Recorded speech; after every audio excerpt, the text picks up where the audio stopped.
Good evening, fellow Facebookers. You're about to be behind the scenes of the newest and most delicious burger I've yet to create. You're about to be behind the scenes of literally the dankest burger I have yet to create. Now, before I make it, I want to make sure that my phone is fully charged before I film the video.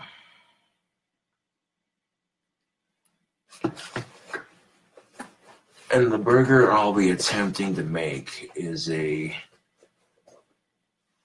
bacon, pork rinds breakfast burger.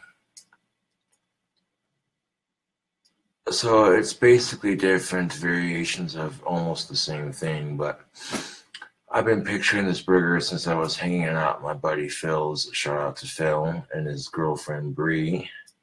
They're good people to hang around. And picturing it in my head come together, I'm like, yes, I can do that for a burger recipe. So you got a bacon cheeseburger coming your way, or my way as well, because I'm the one eating it, but y'all be the one seeing me make it.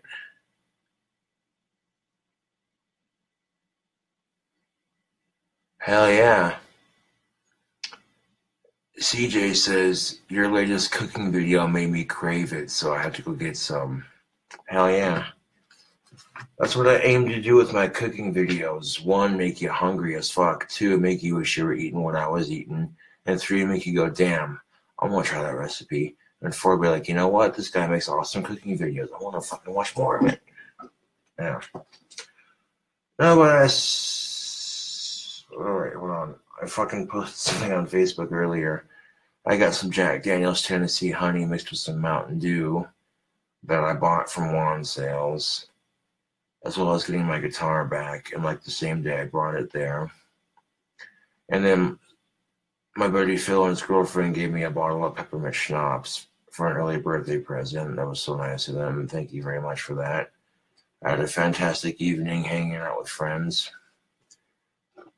Next, this right here is the peppermint schnapps mixed with Mountain Rush, which is genetic Mountain Dew.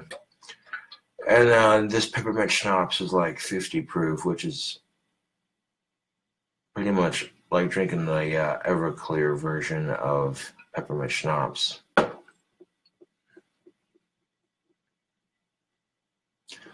I'm definitely having a good night. I'm a little bit tipsy off alcohol, and I got that munchies, so I'm going to plug my phone in and charge it up so I can do a cooking video for YouTube. Making a dank-ass fucking burger. Because I know I'm going to be cooking, I want to crack my window, because I like to cook my stuff on high on the stove. I'm no longer going to cook burgers in the microwave just because it's not the best way to do it. Either on a stove or on a grill from now on. I thought, do I want to pre-cook any of the ingredients before filming the video? And I'm like, no, fuck that. I'll just do the video from the beginning like I normally do sometimes.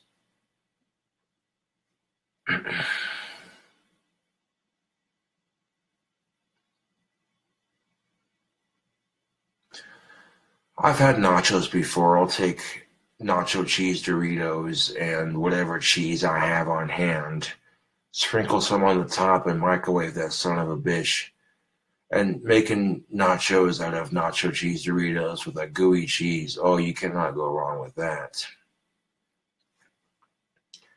But what exactly is going on the breakfast bacon pork rind burger? Like I said earlier, we got bacon, we got pork rinds, we got some Doritos, and we got a sunny side egg and some mozzarella cheese.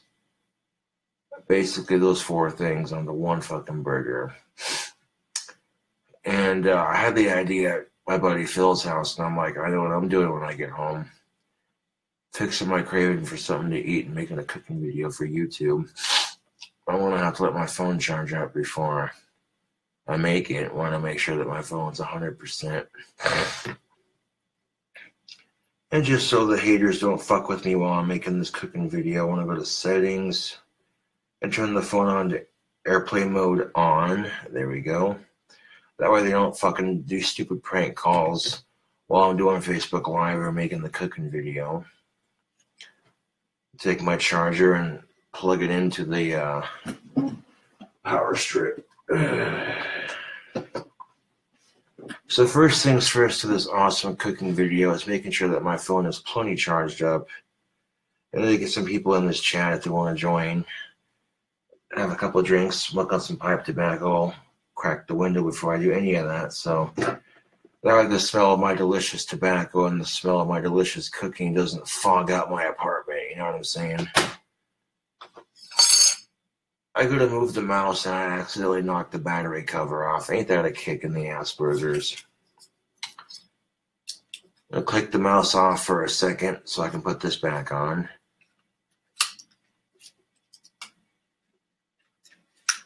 Yeah.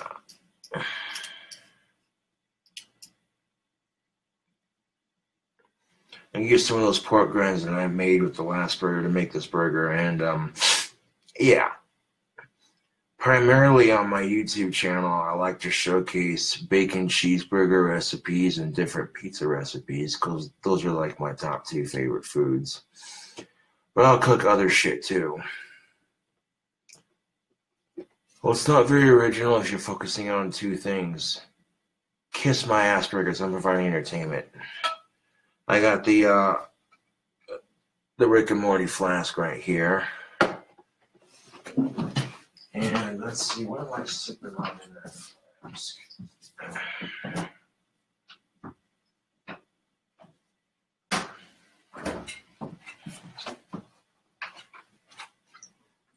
This stuff right here. This is the peppermint schnapps I speak of. I'll let my phone charge up while I make this, before I make this dank ass cooking video. I got some of that in my Rick flask mixed with some Mountain Rush, which is genetic Mountain Dew. I might sip on some more of this alcohol if this flask is empty. I might save it for later. We'll see how I'm feeling, but so far I'm having a pretty good night. I got a little late helping my homie Michael Baldwin with the shit he's going through, and then I hung out with Phil Scott for a bit. You know what I'm saying? Like, and granted, by the time I got to Phil's, after I got done helping Michael Baldwin with the stuff at his house, I had a couple drinks and I didn't want to walk very far, so I got a ride to Phil's, and then I drank some more at Phil's, and by the time I got done drinking with Phil, I'm like, dude, I was going to go hang out with Steve, but like, I don't know. I'm kind of popular, I guess. A lot of people want to hang out with me. You know, I don't take that as a bad thing, and I'm not here to brag about it. I'm just saying it's good to have a bunch of friends. I'll drink to that, Scotty Jim. I was drinking with Homeboy Scott earlier, and he's like, yo, man, I'm fucked up. Yeah, I hear that. I'm kind of fucked up myself, but I walked a straight line from my buddy Phil's all the way back to my apartment like a boss. Yeah.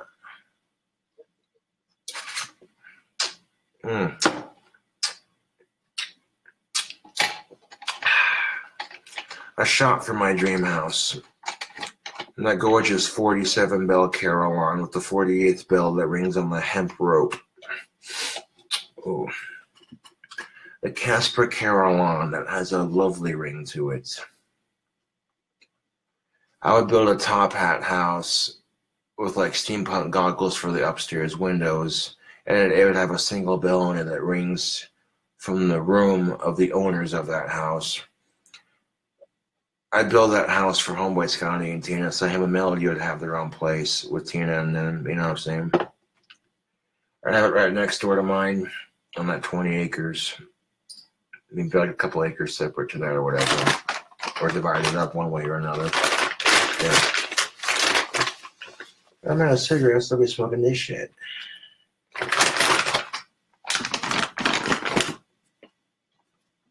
Ooh. This shit is literally like the Everclear peppermint schnapps. It tastes so fucking good. So fucking good. I give these fine folks a shout out. This is a German peppermint schnapps. And the Germans are like the Irish. They don't fuck around with their alcohol.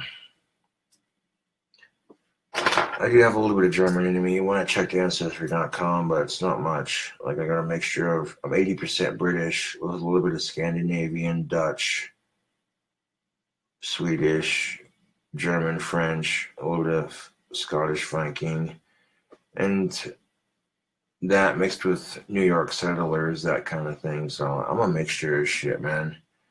Ancestry.com is a cool fucking website, man. Let me tell you what. So yeah, I'm a little bit tipsy from the alcohol earlier, but that's all right. I did hear that Steve was moving to Arizona, and I wish him the best of luck on his journey. I wish him nothing but happiness on his journeys. Like I said, I would have made it up to Steve's, but I got sidetracked by a lot of shit today, and yeah.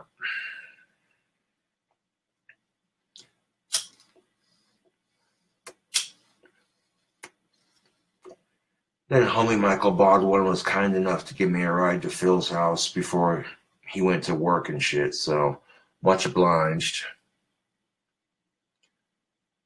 But the bacon pork rind breakfast burger is going to be so fucking good. My mouth's been watering all goddamn night just thinking about it. 2 burger patties with like 8 pieces of bacon. And if I take like 4 pieces of that thick cut bacon and tear it in half, then that'll make 8 pieces. Season it with some Tony's and some of that country seasoning. Oh. Show you how to make a sunny side egg for your burger that's nice and firm. I mean, you can, when you put an egg on a burger, that depends on how you want your yolk. If you're putting a sunny side egg on your burger, do you want it runny or do you want it nice and firm? Do you want it to consistently flow with the burger, or do you want it to be messy good? Either one works, but I cracked this window. I almost forgot to do it.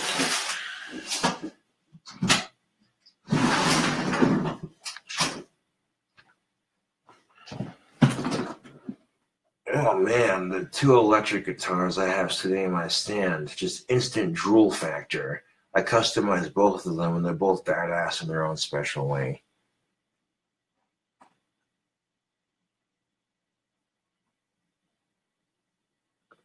Oh yeah. I have enough ingredients to make this burger a couple times. I know that for a fact. So throwing this shit together is going to be beautiful. Like, 1, you want to eat like a king. 2, you want some greasy, unhealthy, delicious soul food. 3, if it makes you hungry watching it. 4, I do apologize for eating it in front of you, but that's the cook's privilege.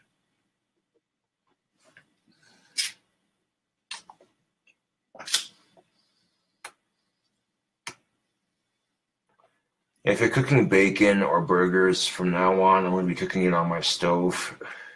The microwave may be quicker, but it doesn't cook it properly. You can risk getting a lot of shit from doing that in the microwave. So I'm lucky I haven't caught anything from cooking my beef and bacon in the microwave, but it tastes better cooked on the stove or a grill anyways. So, but cooking is a learning experience, and I don't have any culinary experience. I'm just going off of learning on my own, and cooking stuff that I love to eat and putting it together.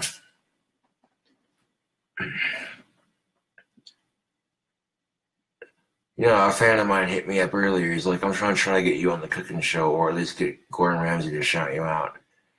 And if I don't get on the cooking show, that's cool. No worries. I got my own gig going on YouTube, and if Gordon Ramsay could shout me out, that'd be cool. If not, I understand. I'm not worried about it. The fact that I got a fan is willing to try to get me more exposure, that's where it counts. You know what I'm saying?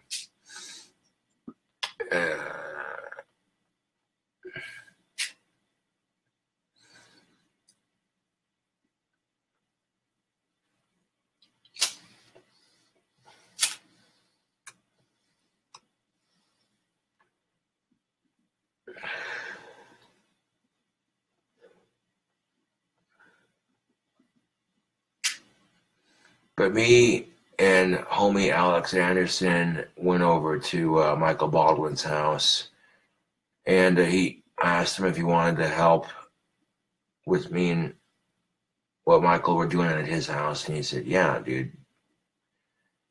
So I appreciate him helping me and Michael out earlier. That was much obliged. Michael Baldwin told me and Alex, "Hey, this is what needs to be done." And we got in there and took care of business, got that shit done as quickly as possible. Obviously, you can tell I did fucking laundry because I'm wearing one of my favorite shirts and, of course, my Dickies black jeans, basic goth look for half the price. Wearing jeans in Wyoming is quite common, especially as it is a cowboy state, but you know, this will give me the goth look without, you know what I'm saying? Every pair of trip pants that I've had has holes in it, and they can be patched up. That's why I'm holding on to them. I'm just saying, though. My ass looks good in these jeans. Ladies be like.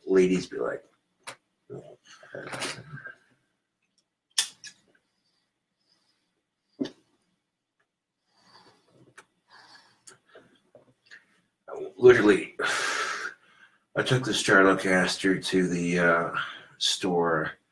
By the time I got back, and by the time the video I made of me going to the store started processing, I was able to go grab it and bring it home and show it off on Facebook Live.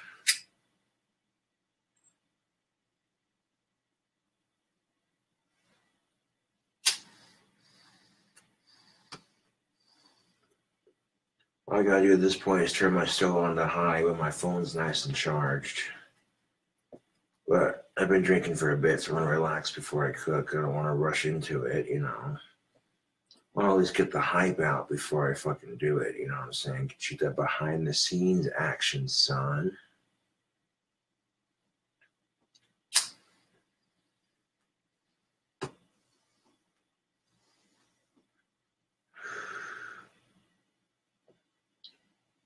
Sure to make a burger that I bet you this burger is going to be so good it'll make you want to slap your mama.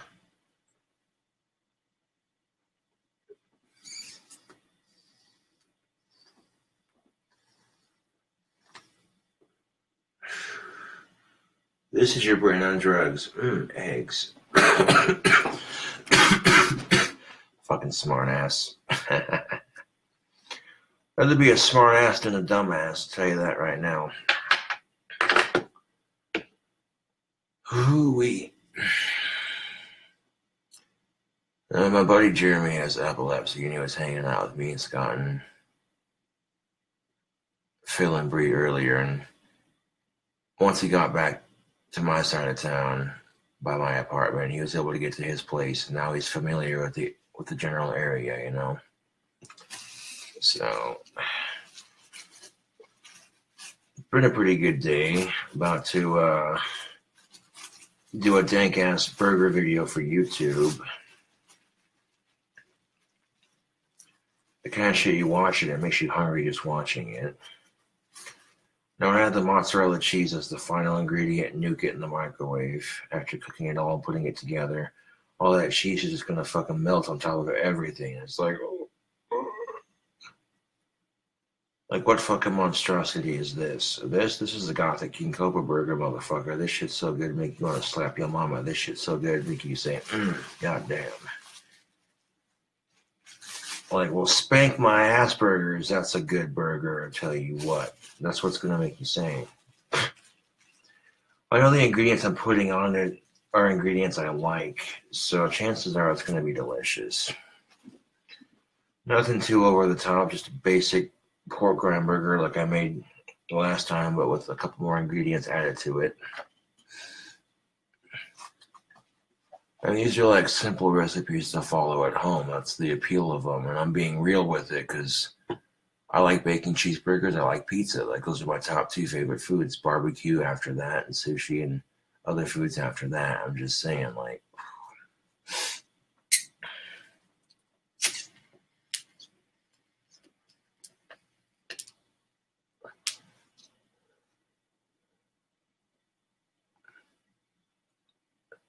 Hell yeah.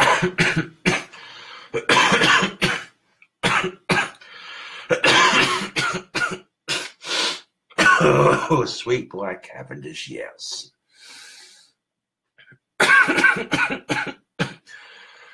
Oh,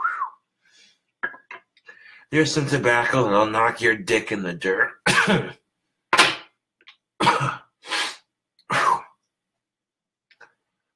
Tom says, hey Josh, we had hot dog stuffed crust pizza from Domino's last night. It was sick. Right on. So even if I don't get to try, if I don't get to try half the crap that fast food restaurants come out with, I still like hearing about it because it's the curiosity factor. It's the foodie in me, man.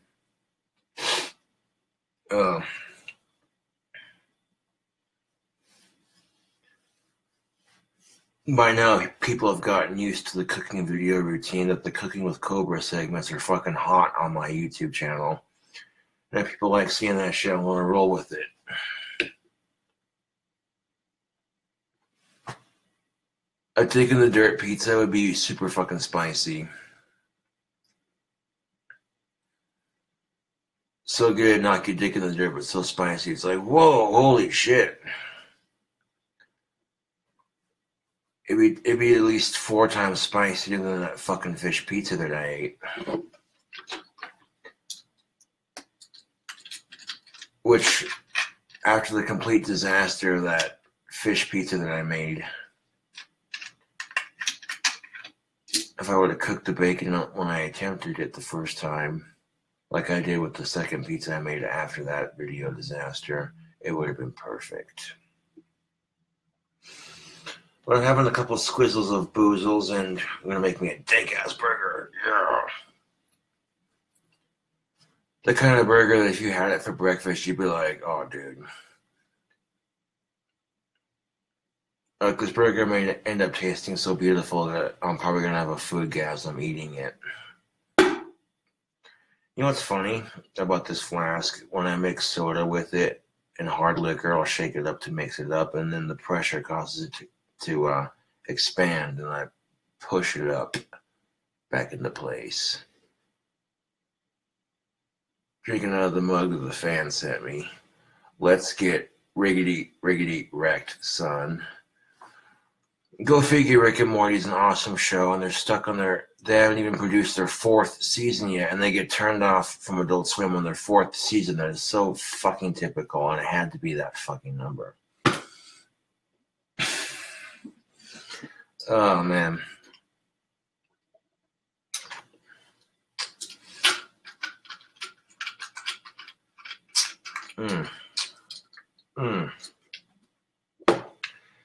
If you're just tuning into Facebook Live and wondering what's in the flask, Cobra, peppermint schnapps mixed with Mountain Rush soda, which is basically genetic Mountain Dew.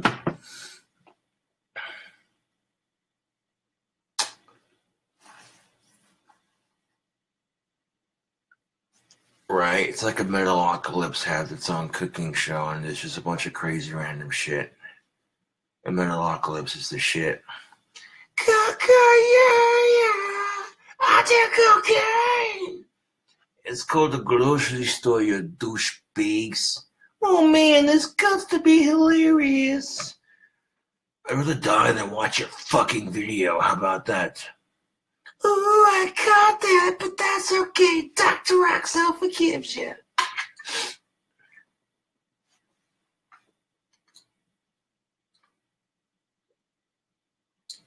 It's because Swiss Scars and Pickles, and then of course you got, what's his face? Planet Piss! Fucking murder face, dude, like straight up. You wanted a voice impersonation of every main character on that show. There you go.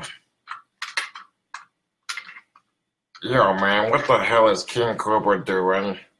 Oh, man, look at the talking meatballs. That shit's hilarious. What the fuck is this shit? You see this shit right here? Fucking meatball talking, man. Fucking Aqua Teen Aqua Force. Like if Metalocalypse and Aqua Teen Hunger Force fucking did a crossover episode.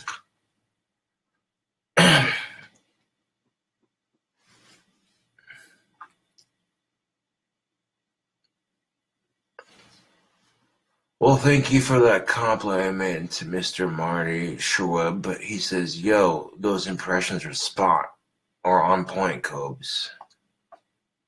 Hey, yo, boo-boo, get a little talking me one. I don't know, I don't think you should eat him. The ranger might have a bitch fit. Morty, what the fuck, Morty? Like, he's doing all these impersonations. Oh, jeez, Rick, he's drinking peppermint schnapps. Who gives a fuck, Morty? He's 26. What job?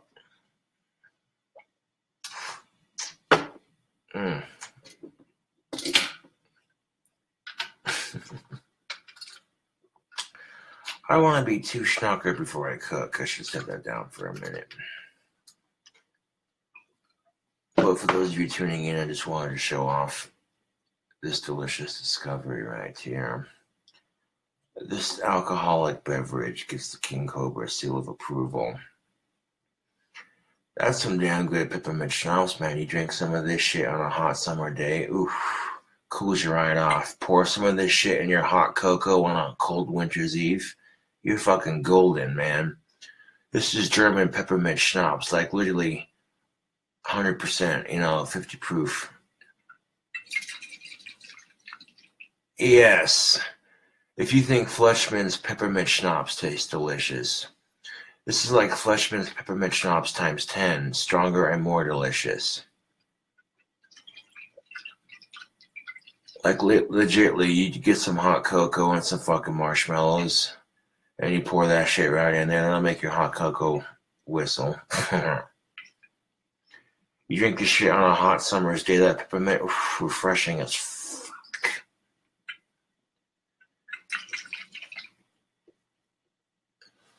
What up, Mr. James Brown? Charging up my cell phone, about to do a dank-ass cooking video. Want to make sure my phone's 100% charged before I get into it. Got the window wide open so the smell of my delicious tobacco and cooking doesn't fog out my apartment. In my Morty flask. Did I say Morty? I meant to say Rick. Oh, jeez, Rick, he got the names mixed up. No, but I got some of that peppermint schnapps in here mixed with some of that bloody fucking Mountain Rush, which is genetic Mountain Dew. This shit's good enough to drink straight, but if you want to mix it, mixing it with Mountain Dew would taste good, like a citrus mint sort of flavoring. And it wouldn't have to be fucking winter. If you wanted to mix this with some hot cocoa, I'm telling you right now, you get some hot cocoa with extra marshmallows. You fry up a fucking packet of that in the microwave with some fucking water. You take the fucking hot cocoa out, pour like a shot and a half of this in your hot cocoa, stir that shit around. Oh, damn. Oh, damn. Because right around the holidays, you can fucking mix eggnog with the hot cocoa and the fucking schnapps, and you're...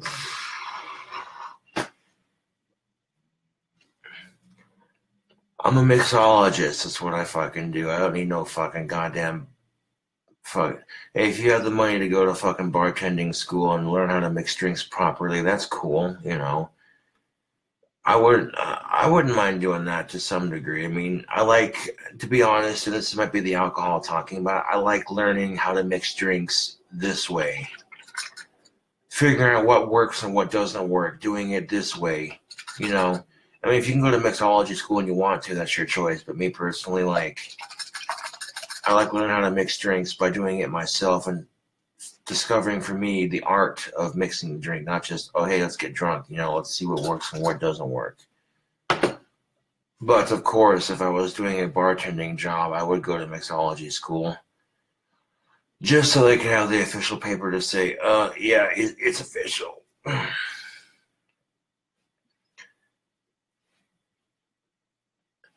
But I'm a little bit drunk, and a greasy-ass bacon cheeseburger sounds dank as fuck, and that's exactly what I'm going to be making here in a bit, as soon as the phone charges up. Got my phone on the charger. I'm going to make sure the phone's 100% charged before I fucking film anything.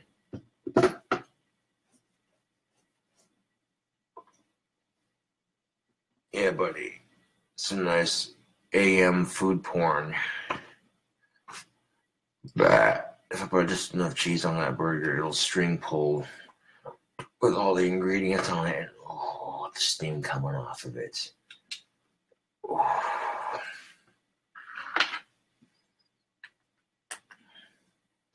And of course, when you're filming a cooking video for YouTube on the spot, no script, just throwing random shit together, there's a lot of pressure to have it pull off perfectly and look good on camera. You know, I've had cooking disasters, but that's a part of learning. It's just like mixing drinks, really. Sometimes your drink's gonna be, fucking dank as shit, and sometimes your food recipes, same fucking concept. You know. But my last pizza video I made for YouTube came out perfect, and then I did a review of it later on when it cooled off a bit. Oh man, not to be a snothead, but ooh, I don't want fucking snot stuffing up my nose on the cooking video. It'll look better on camera. So if I gotta fucking blow my nose so I don't got boogers hanging in my nose like I did with the deep fried avocado video. Which deep fried avocado slices are fucking delicious, dude. You cut that fucker. You take the avocado, cut it in half, take the core out, and cut each slice up like a little french fry and fucking deep fry that shit in some goddamn vegetable oil. Oh man. But if you want to be a little bit more unhealthy with it, fucking bread that shit up and deep fry it. Oh man.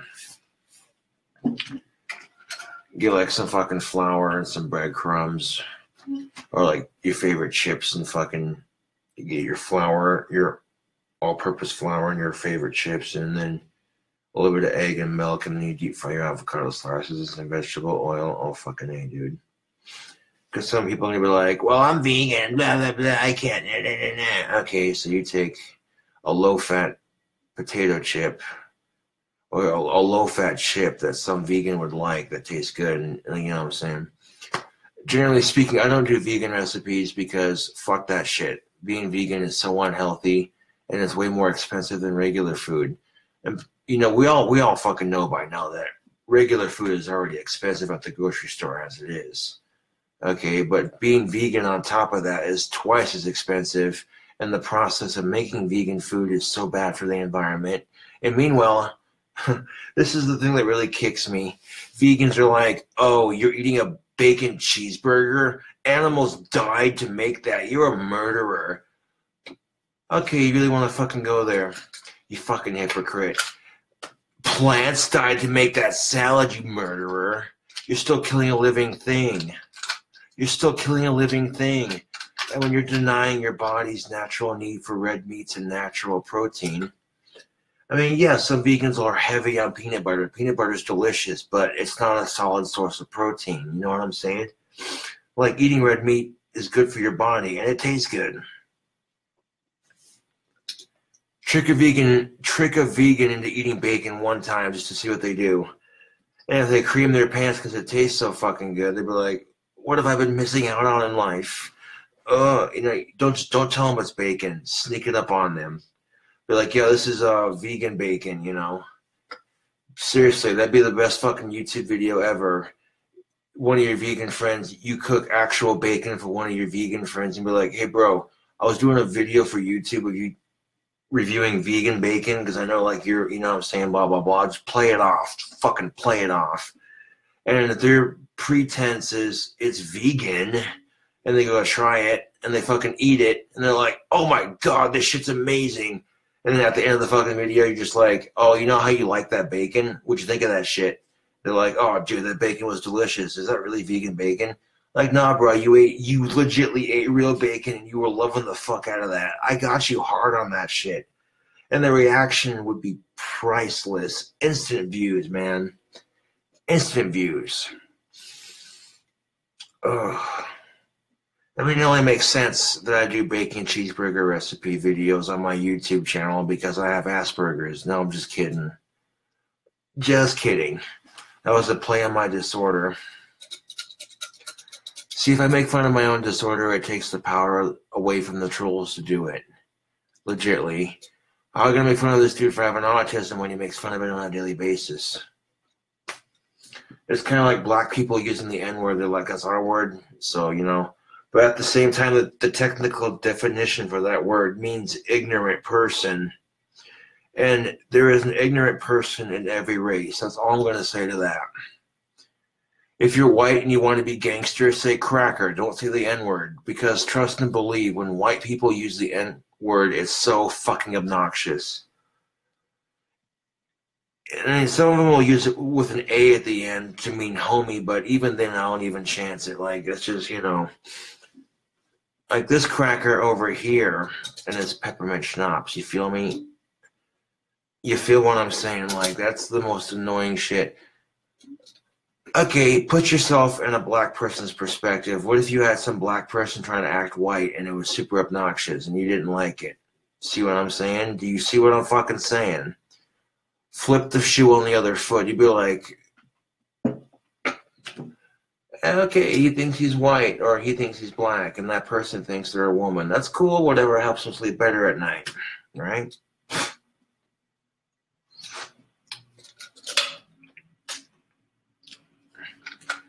Just because you stick chicken feathers up your ass doesn't mean you're a chicken. Obscure reference, yes.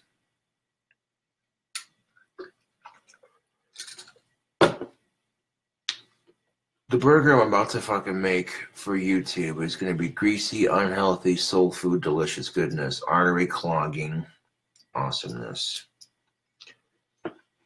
The mouse isn't working. There it goes. Catch up on chat here.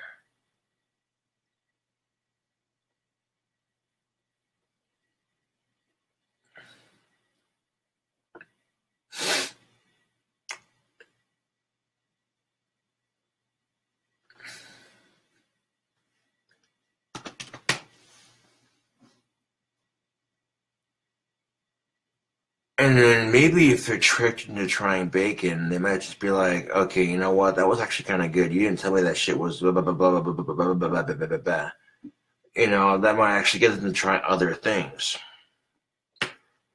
Vegans are constantly going, oh, I don't know why I'm so sick. I'm eating healthy, right? I'm eating nothing.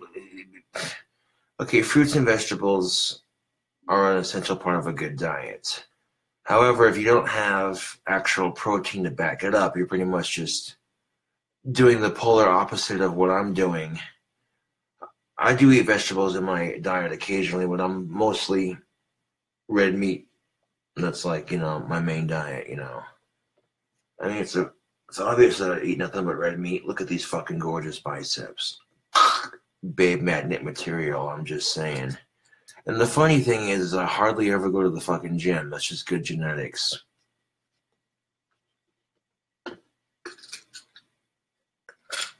And I would encourage anybody to take the Ancestry.com DNA test kit. Setting up the account is perfectly free, and it's a cool way to find out where y'all come from.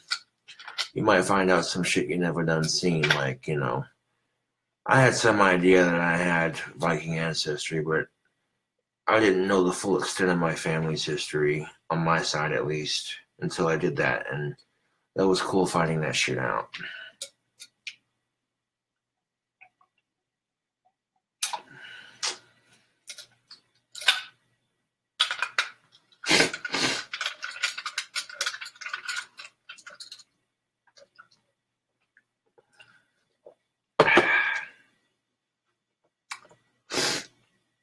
Hold on a second. I'm gonna blow my nose.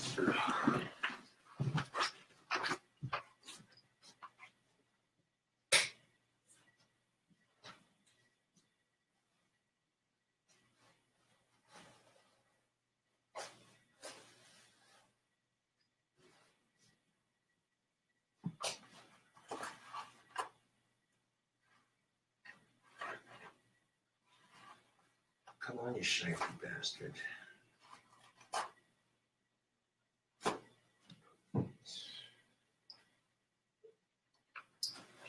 Like, not trying to be gross on purpose. Just, you know, this is behind the scenes of a cooking video. If I want to make delicious fucking food on YouTube, taking little extra steps like making sure my nose is clean of boogers and making sure my phone is fully charged and that my hands are clean, all that jazz. It'll produce a better quality product, and people will want to tune in more often because they're like, look at that. Even though he's a little bit drunk, he's at least taking the steps to be a little bit more hygienic with it.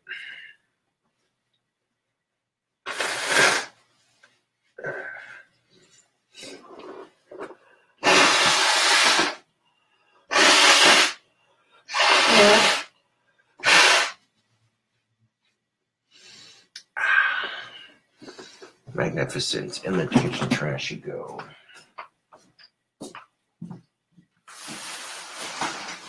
Push that down in there a little bit of hand sanitizer. Boom.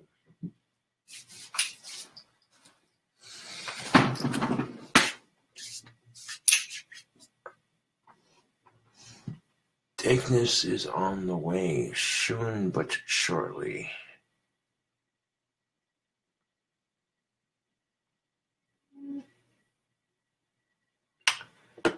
Oh yes, I did get a new bracelet. A shout out to Death Main for sending their free Cradle of Filth merch. This came in the mail earlier. That's legit shit.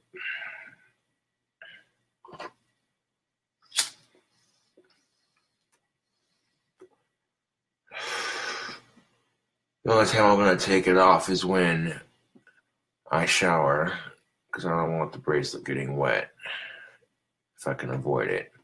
I mean, if I'm walking around town and it begins to rain, that's just one thing, you know, but yeah.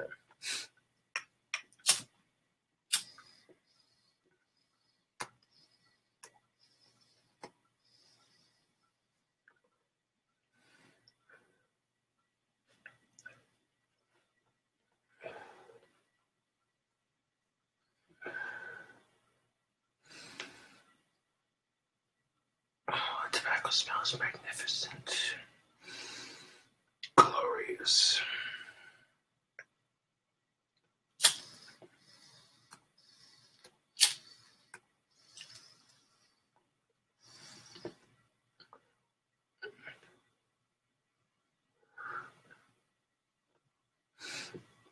How's it charging looking? Just about 100% charged. Making a fucking burger in the 3 to 4 a.m. category. Making a delicious burger on the bewitching hour of 3 and 4. It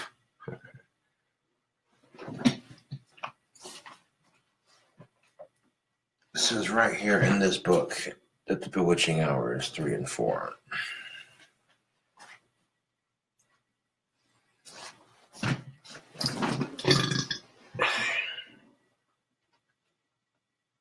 The spiritual hour is like 12 o'clock, 12, 1, 2. The spiritual hour is just a group of hours, which is like 12, 1, 2 o'clock in the morning. And then after the spiritual hour, you get the bewitching hour, which is the hour of 3 and 4. Because there's been tales of both sides, people saying the same shit that I've said, but saying for different things, you know, like, oh, this is this and that. No, it's a combination of the two. That's what people don't realize. Is you can contact spirits during the spiritual hour, but you'll be able to contact spirits and cast magic on the bewitching hour. So, little magical fact for food for thought before I make this dank ass burger.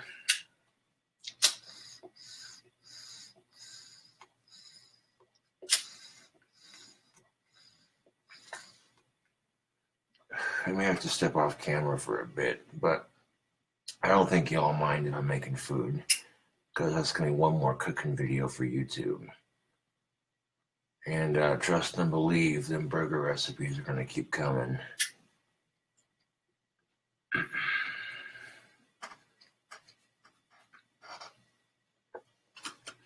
I guarantee you by the end of that fucking cooking video I'm about to make, your mouth is going to be watering.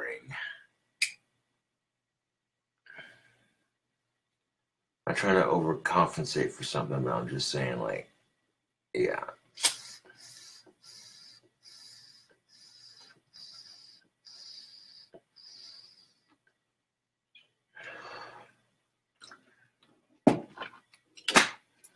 just about ready for that video too.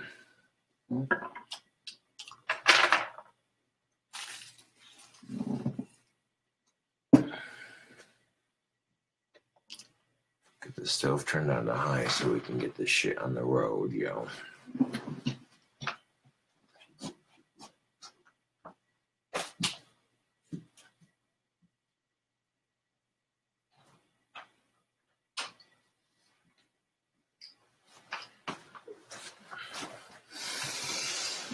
Like 99.9% of the burger is going to be cooked on the stove.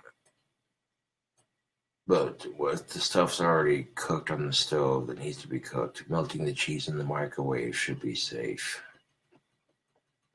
Using the microwave to melt the cheese should be sanitary, but you definitely do not want to make burger patties and bacon in a bowl on a microwave like I had done in the past. See, I didn't know, and then someone told me, they're like, that can give you worms and shit. I'm like, yeah, I'm lucky I haven't caught anything, but I figure I share the knowledge with you, and people are going to start asking, okay, why the fuck are you using the stove now? It's because now I know, and cooking your shit on the stove tastes better anyways. Yeah. Got the stove turned on, but ready to rock this shit like an OG burger making boss. And propping up the camera against the can of coffee grains works out beautifully every time. Get you right in on the action.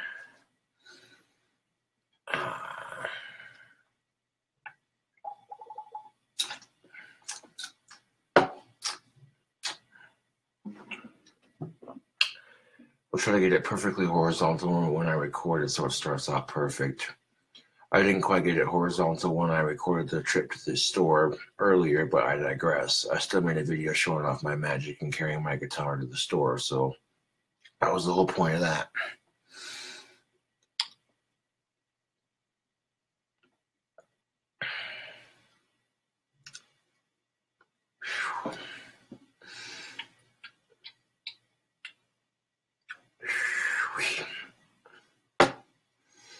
Yeah, this is going back in the fridge for later, because what I got left here is enough for the YouTube video after I get done making it. In fact, I might save it for the YouTube video and pour a little bit in here and make a combination with it. Do like a drink combination with the cooking video.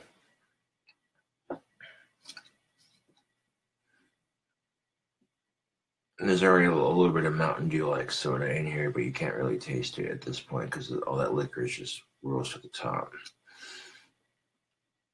But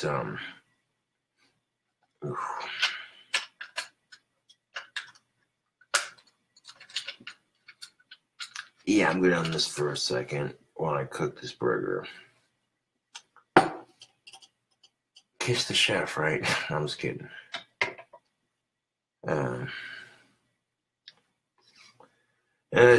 That's just like mixology school or culinary arts. I haven't done training in either one. The reason why my recipes work is because I try them out. And the stuff I like putting, it involves ingredients I like eating to begin with. So that's a key factor.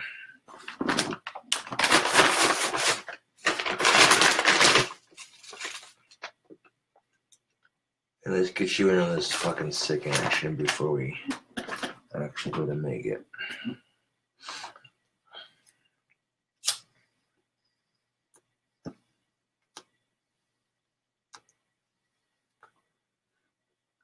The stove's heating up real nicely. We're just seconds away from the holy grail of deliciousness.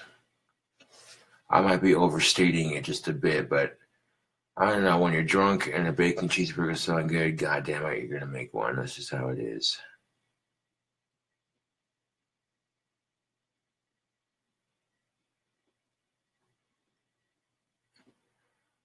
I'm not worried about it. Like, I know my limit. I'm not gonna butcher this burger, trust and believe.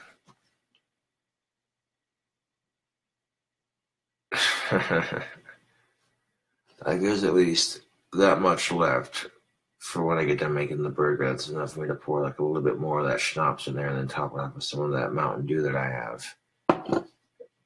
So we're gonna drink combination with the burger. Oh, magnifique.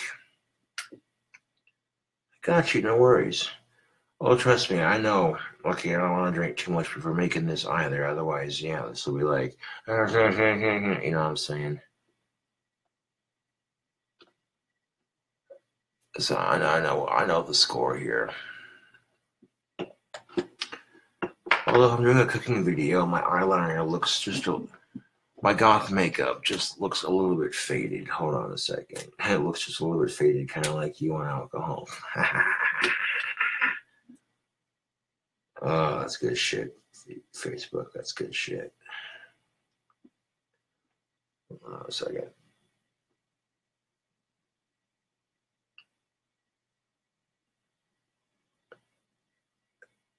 If I'm gonna be on YouTube, I might as well rock this shit legit.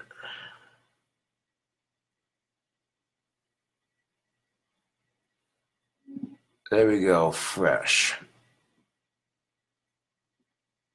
Perfect. Okay, how many people do you know that can put eyeliner on to rock their goth look perfect without fucking up while intoxicated? A testament, I suppose. Not trying to toot my own horn, but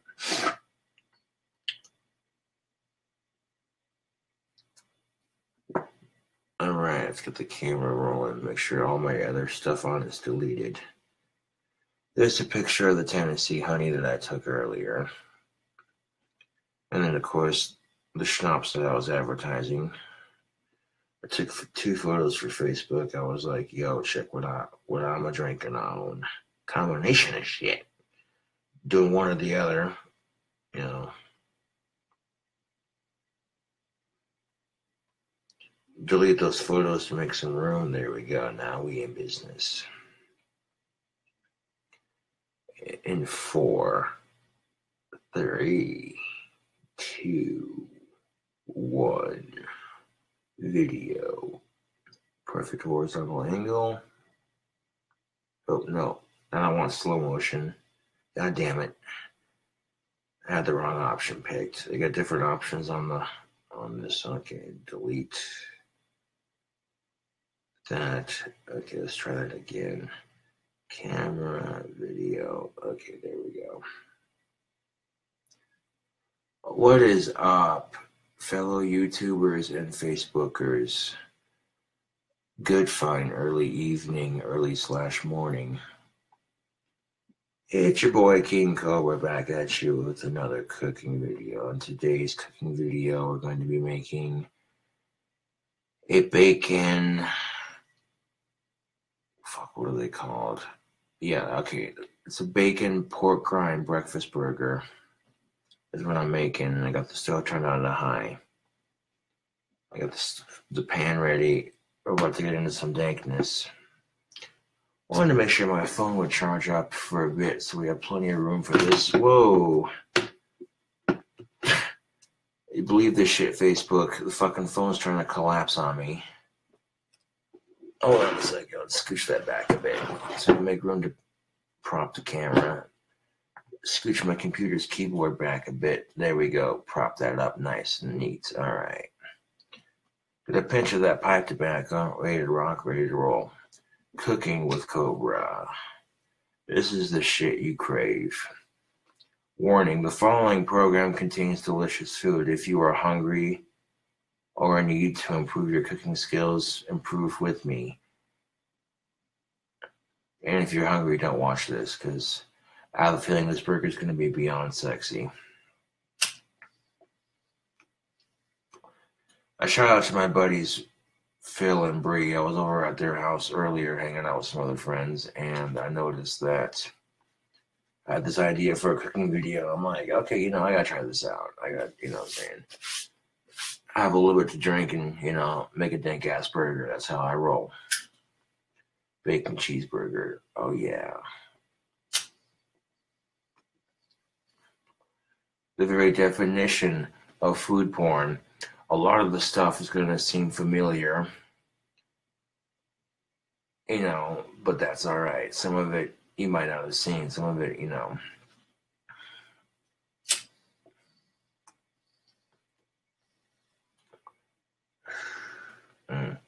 That's good pipe. Good pipe tobacco. Smoking on that Cherokee Black. It's got a mixture of good old grape tasty puff, just about that much from the bottle mixed into it. Just enough to give it a slight grape taste, but mellow out the harshness of it. Tasty puff is, of course, tobacco flavored spray, or tobacco flavoring spray, I should say. Yeah.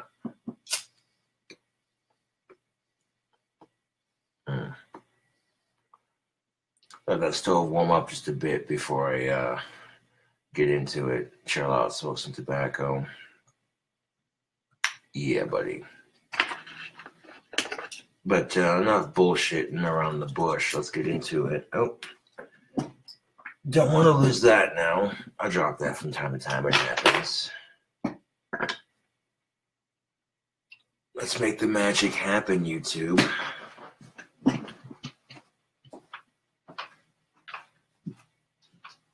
That sounds ready to go.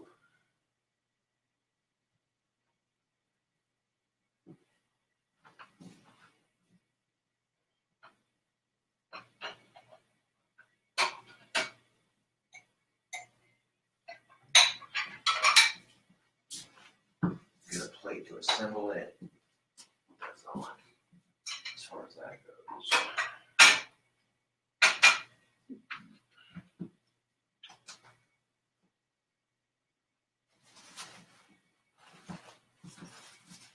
Now to make this burger, we'll do the bun first, YouTube. To make this shit go quicker.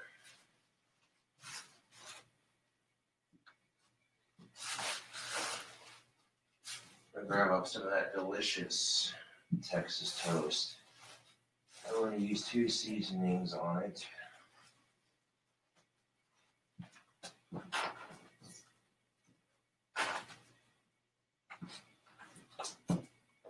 Tony's and some of this Head County Championship Seasoning Original.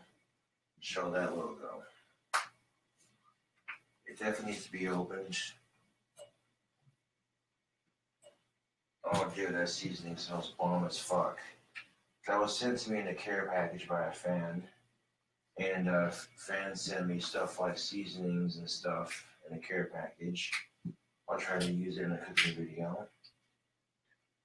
And sometimes it's just finding the right time to use it, you know what I'm saying? So I got the plastic out of that lid, so the seasoning is open and good to go. Already using plenty of this in the recipe, so I'm gonna get a nice fat lid full. Not too much of it.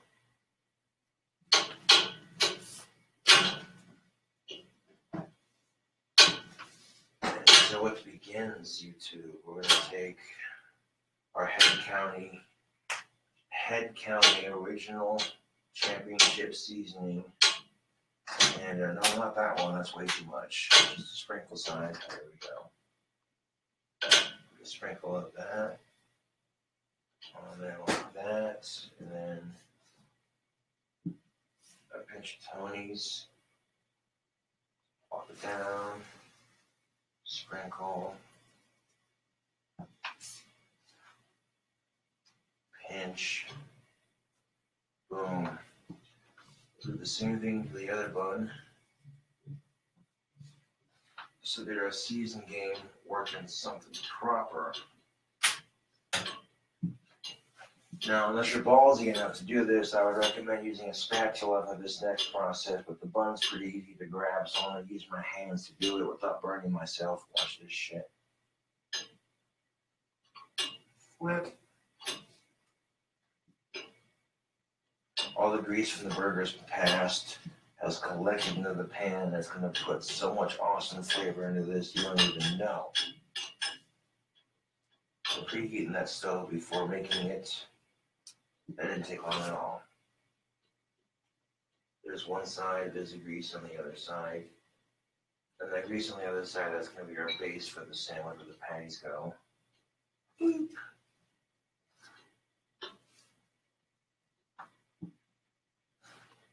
Pinch some Tony's onto there just like that.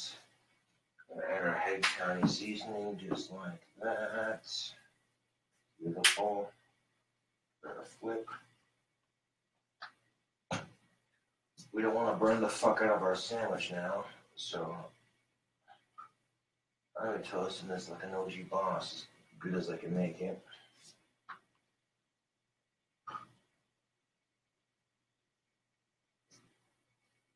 We're off to a good start though. This is gonna be dank as shit.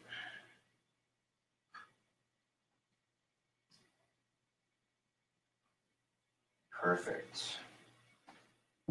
Nicely toasted on this side. Nicely toasted on this side. There's our top bun.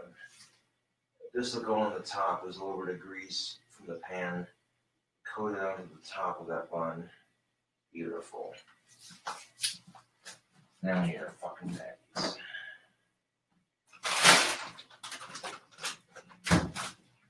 Great value, 100% pure beef, 80% lean, 20% fat. Patties that are more lean tend to taste better and are a lot healthier in the long run.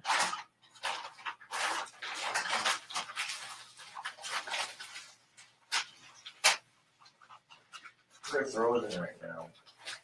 This side would be great. I'm going to try to break out 2 patties for this. Keyword is try, they're frozen. I have them in the fridge de-thawing and I put them back in the freezer so they wouldn't get stale.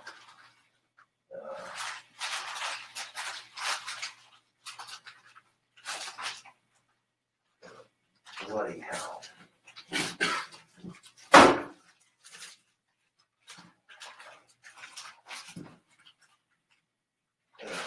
Shit. I put those in the fridge to de-thaw. I'm like, hold on a second. Those haven't had time to de-thaw, so we're going to do something else. Alright. Same company. We got 75% lean, 25% fat. Still a much higher content in fat. Or I need my knife. Still a much higher content in lean. Beef that's more lean tends to taste better, in my opinion. Makes for a nicer burger. And this box has been in the freezer. It's ready to go. When I get my knife, open it up real quick. These patties will be easier to peel apart because they're not frozen like that mag is. That's the only reason I'm busting it out. 1, 2, there we go. Not gonna let bullshit deter me from making this burger.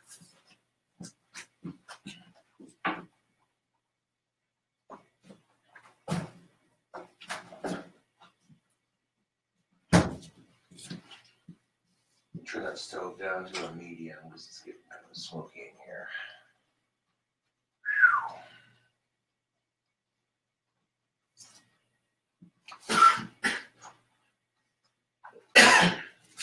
Take our patty, peel that paper off. On the top half of that patty, the same seasoning as on the buns. A little bit of Tony's. Smear that around a bit. Some of that Head County original seasoning. Put that side down first. Some of that.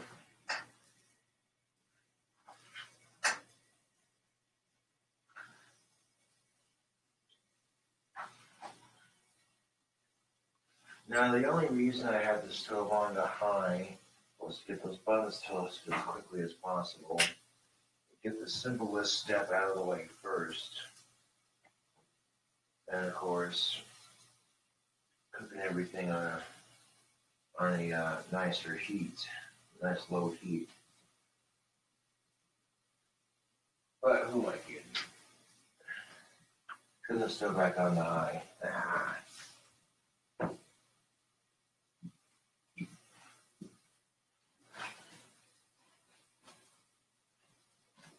It'll get cooked quicker.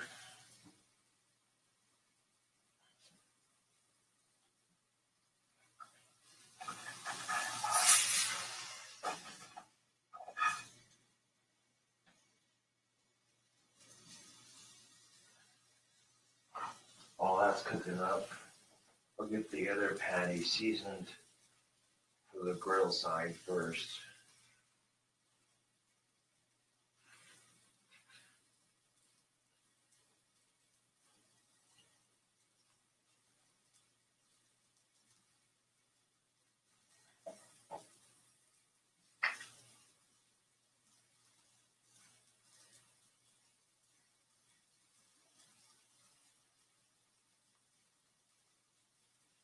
Now,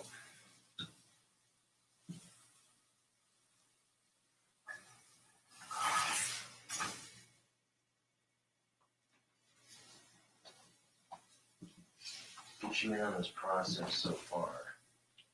The seasoning's ready to go. That patty's ready to go. That patty's cooking. Alright, now I can hold the camera while I cook this patty. Sexy sizzle action.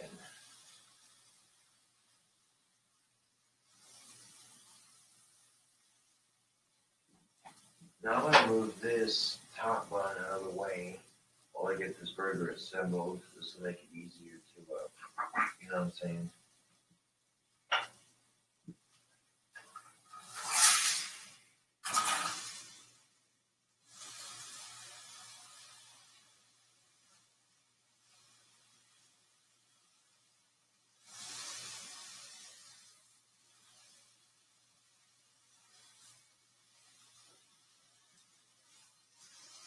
A little bit of pink in the middle isn't going to hurt. But you definitely want to cook that beef all the way through. The pressing it down will cook it quicker. I'm going to take my time with this. Nope. I'm going to blaze on right through it.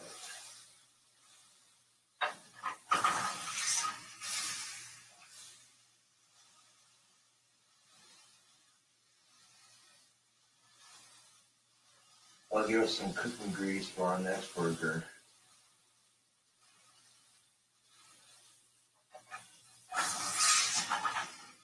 Let the grease strip off just a bit.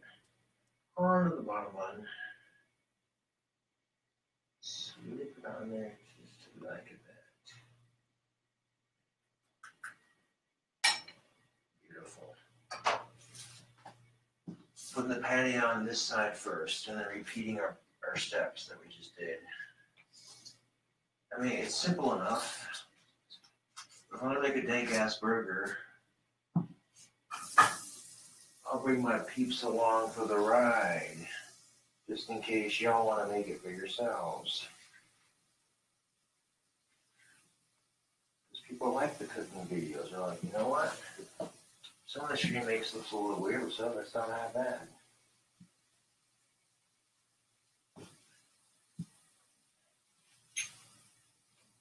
While you're on those pork rinds for this recipe, oh, golden. Okay, yes, we got enough. We got enough to make this recipe happen, Captain.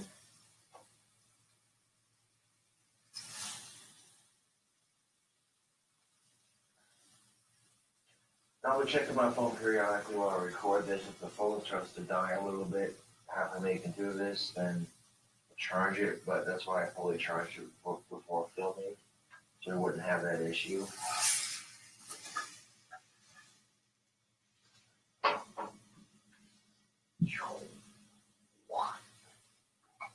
I'm making a burger. Let's get up on the action nice and close.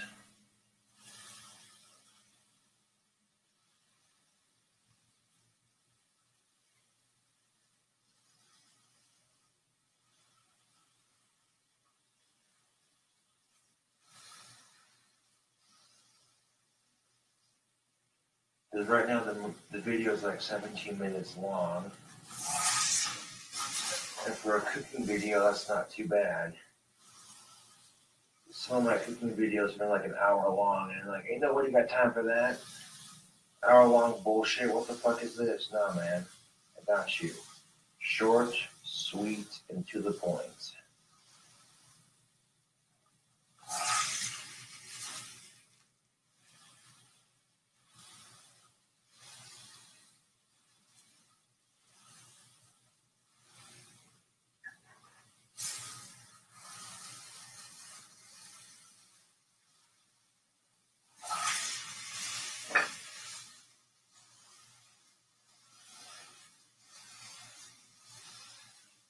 Hissing like a hungry cobra. Yes.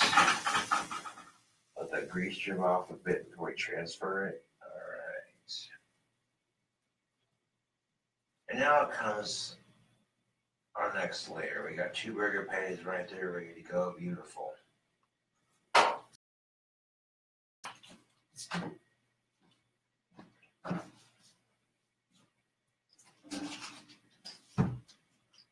Next layer of goodness would be a bacon cheeseburger without the bacon. I'm going to make 8 slices. We'll take 2 slices of that thick cut, tear it in half, drop it on there, nice and flat. Add the same seasoning we've been working with onto the bacon. Just give that bacon a sprinkle of that seasoning. Not going too heavy on the seasoning, just nice and light for a little bit of flavoring. Boom.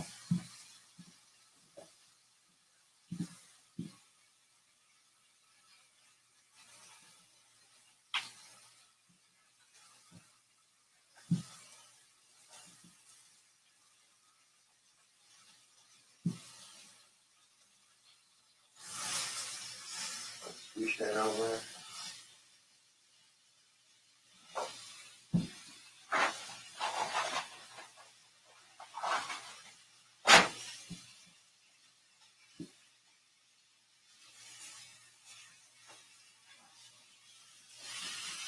Dropping that bacon onto the pan.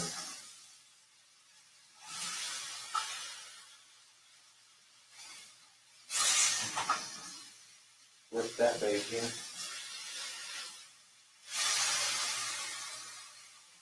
Like that. Sprinkle our meat pieces.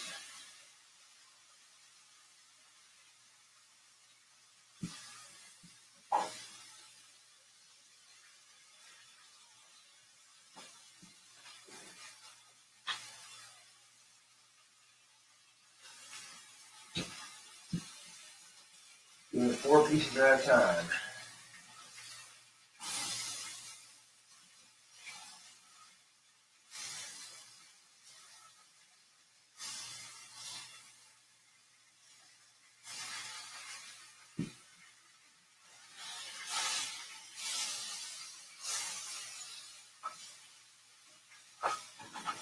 What's breakfast without a little bit of bacon?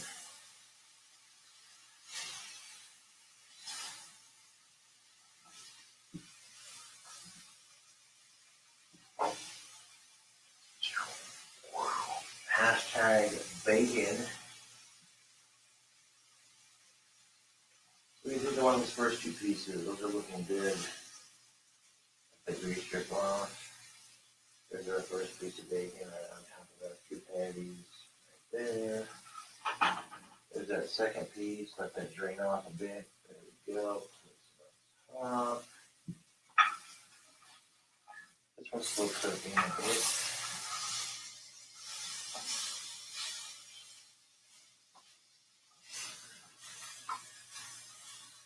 Just about there.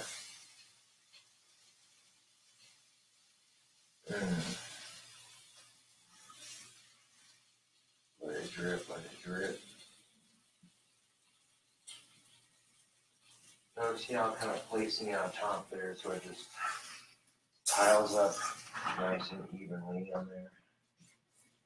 That piece didn't quite come out very straight, but that's alright. Now we're going to repeat the process that we just did once more.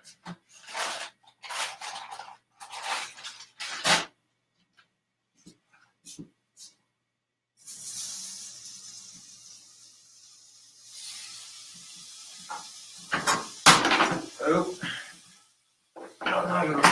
Fuck. That's going in the sink. I dropped it on the floor. I'll grab a fork. Whoops. Shit happens, otherwise you wouldn't poop, right, YouTube? I'm not using that spatula after I dropped it on the floor. That's just unsanitary as fuck, you know? Oh. Almost spilled the shit ton of this Tony's everywhere, but I got this. Like a boss. And back to the action. Sizzle, sizzle, sizzle, sizzle, sizzle. Oh, yeah.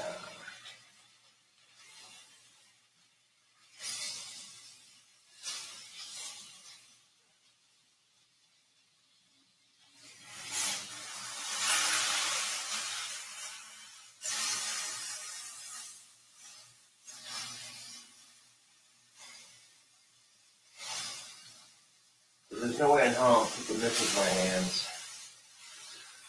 Fuck off.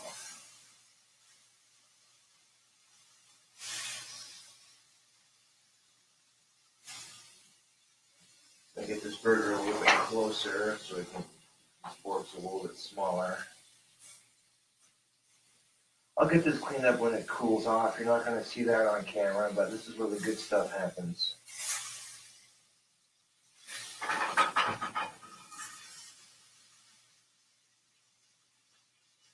Oops.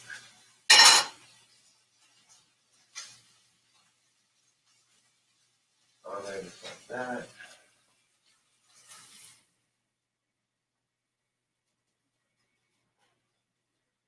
And now we shall repeat the step one more time. It's definitely a messy process to make this, but it's well worth it. I reckon it's going to be delicious.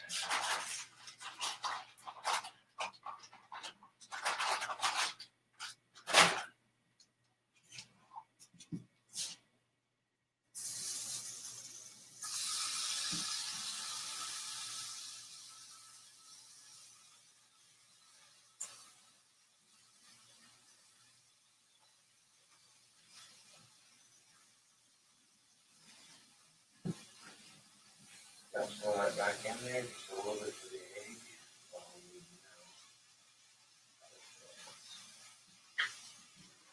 Sprinkle on that, sprinkle on that.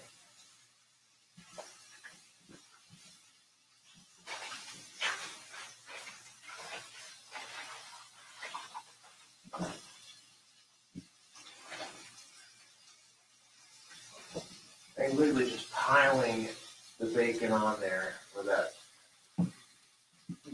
delicious meaty layer.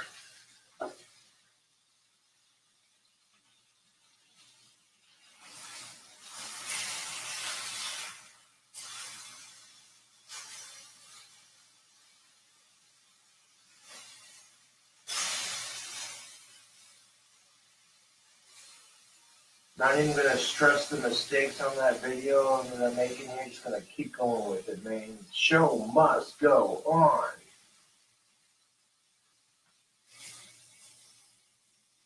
It's not going to be crispy. It's going to be chewy. I don't know how you like y'all's bacon, but I like mine a little bit chewy, so I'll go in Chewbacca with the bacon here.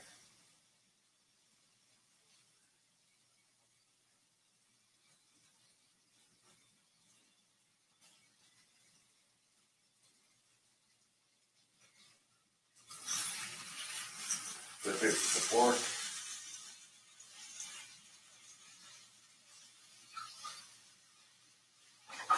This piece looks done.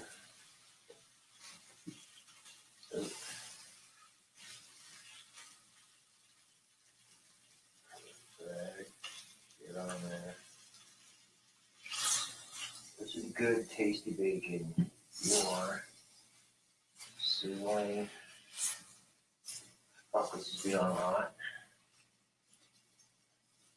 But I do this kind of shit for y'all on YouTube. Because you know this shit was good. Whatcha? Okay, there's not bacon on it. That's perfect. Now to make the rest of it. So we're going to take a couple of spicy pork rinds. The same pork rinds we used in our last pork rind video.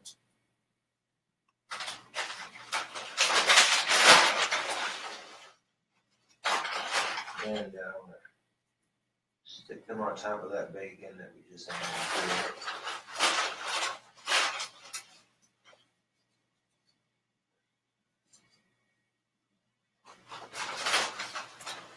Same as before, we're gonna get four pieces of that pork right on there. Perfect.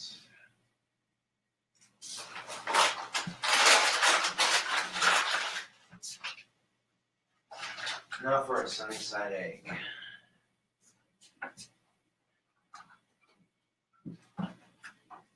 What's breakfast without a little bit of egg, YouTube? Same seasoning we've been using the whole time. Same combination.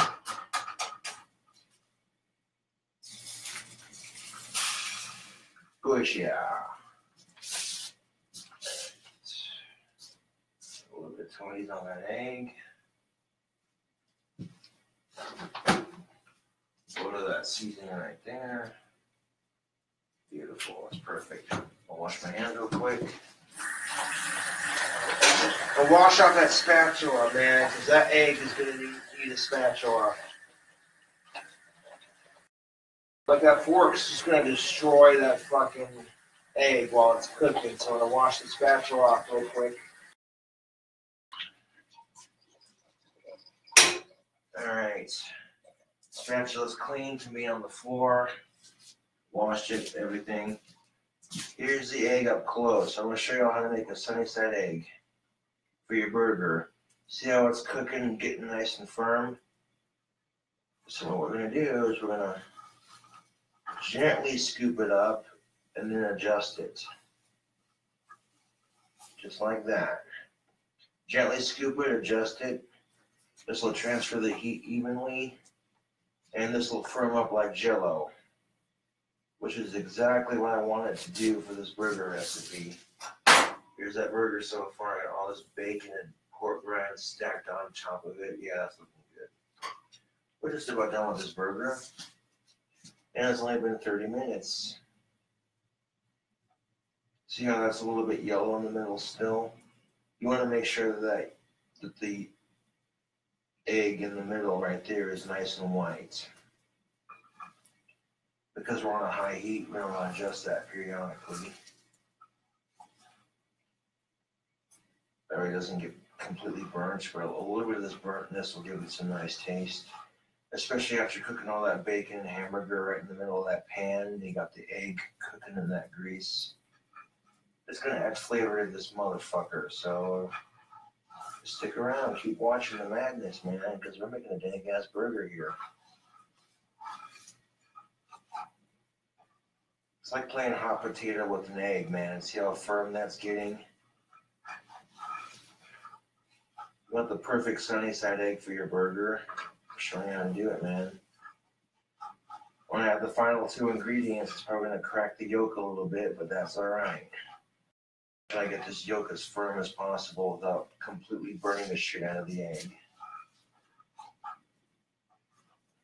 I got you in on that close-up action. Showing you how I make dank-ass food. Now you can see that the yolk is getting nice and firm and the egg around is turning a nice, even white color. Everything else around is kind of crispied up a bit. But that's alright, that's what we're looking for. All that grease is preventing the egg. Oh, that's beautiful. And this is pretty much the last thing we need the stove for. Everything else is just going to pop together nicely.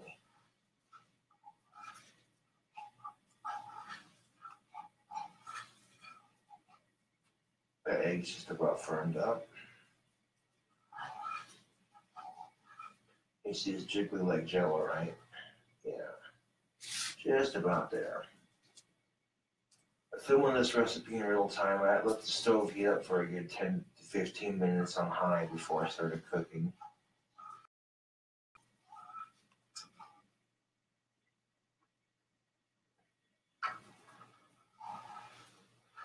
I should be able to transfer this to the burger nicely, but what I'm going to do to make some room on this, the signature push. There we go. I'm going to flatten the burger. Just like that. I'm going to turn the stove off. I'm going to add some more pork. Dropped the phone by mistake. My apologies on that. I'm going to add some more pork rinds to it because now the stove's cooling off. That egg's perfect. Got the spatula resting above it so I don't burn the shit out of it anymore. We're actually pushing all that bacon down on top of those burger patties. Flatten it out just like we did with the pizza.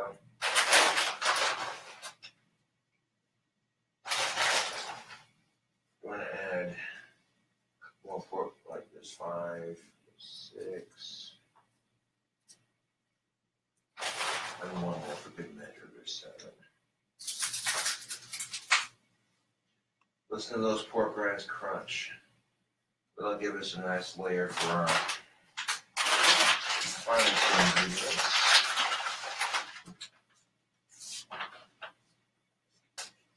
Get a load of that, YouTube. There's the pork rinds on that burger. Here's the egg on that burger. Scoop that off on the spatula gently. Delicate process. There we go. Perfect.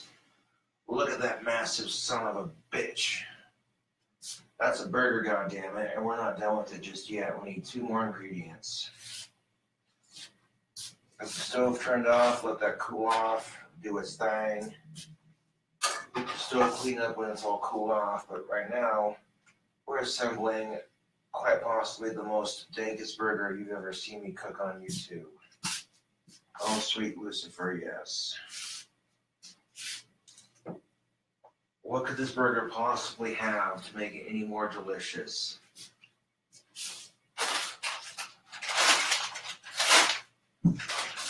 A layer of nacho cheese Doritos on top of that fucking sunny side egg.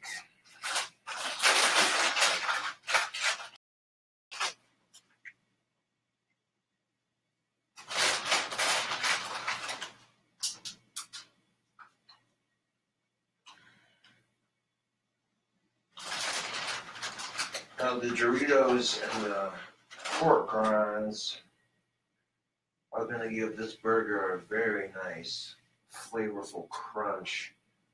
And then the chewiness from the bacon and the beef and the bread, all the flavors going into this. I'm going to make your taste buds say, yes, please. And what I'm doing is taking all those Doritos, pop the yolk on top of the Doritos, just like that. I don't care if the yolk gets destroyed. As long as I got the Doritos on top, flatten it out just a bit. Sprinkle just a hair. Just a titch more Doritos on top. Just like that. Oh my god, that looks amazing. Because as soon as I go to fucking microwave the cheese on top of the Doritos, all that yolk that just popped is going to nuke itself into the bread, completing the sandwich.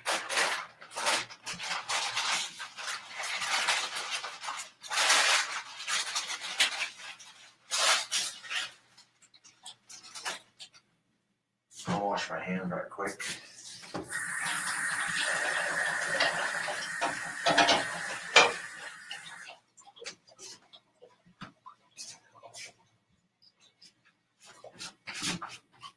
Get a look at that burger so far. Look at that. If you got to this point, you're just about there, folks.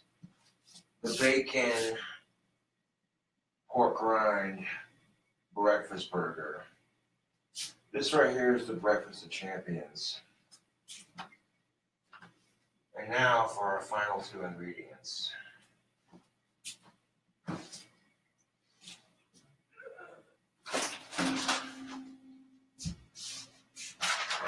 What's a cheeseburger without some cheese?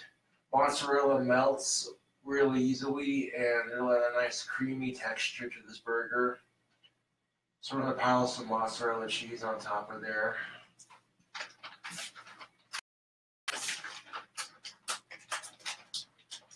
It'll melt all over the chips. It'll bind the burger together nicely. And we don't want to just throw it on there, you know what I'm saying? We're going to take our time and delicately place it so that it don't spill all over the place. Just like I do with the Doritos. Because this shit's already starting to get pretty big. This is a massive sandwich, man. All that bacon underneath it, man. All that delicious, did I say delicious? Yes, all that delicious bacon underneath the pork rinds, the egg, the Doritos, and then what's a burger without some cheese, right?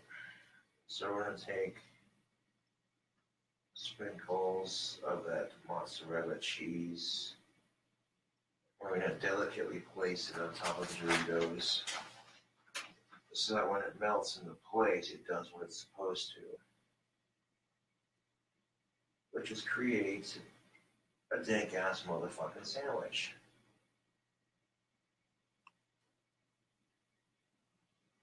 So as soon as that melts over everything, push that down just a little bit. Give it a good squish.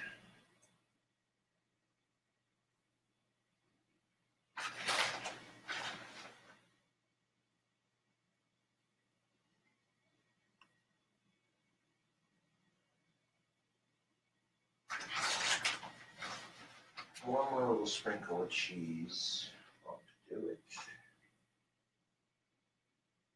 And taking your time to craft a burger like this. This is why it's called culinary arts.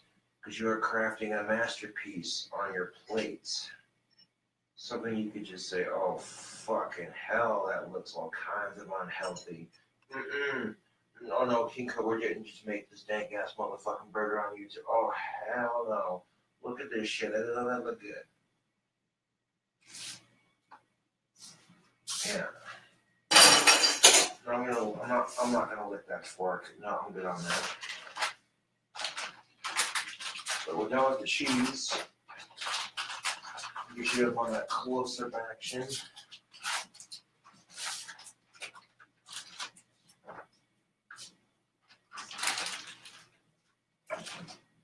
And we need a sauce for this. So now I'm going to take all that cheese I just put on there, and I'm going to squish it onto the burger nice and flat. This will create a base for our burger. This will make it stick together better. I take some basic mayo. Here's our top bun. That part's going on top with the mayo.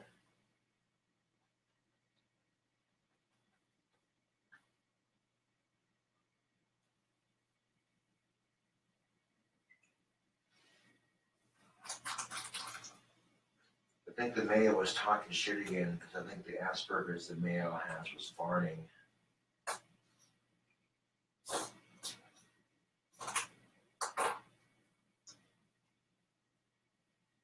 There we go, perfect amount of that.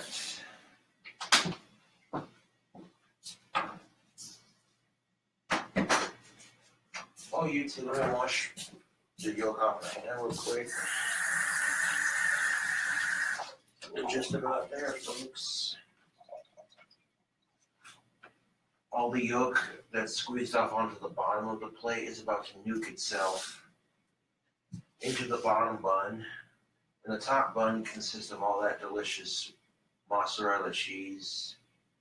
And I don't need that much mayo. I'll take a little bit off.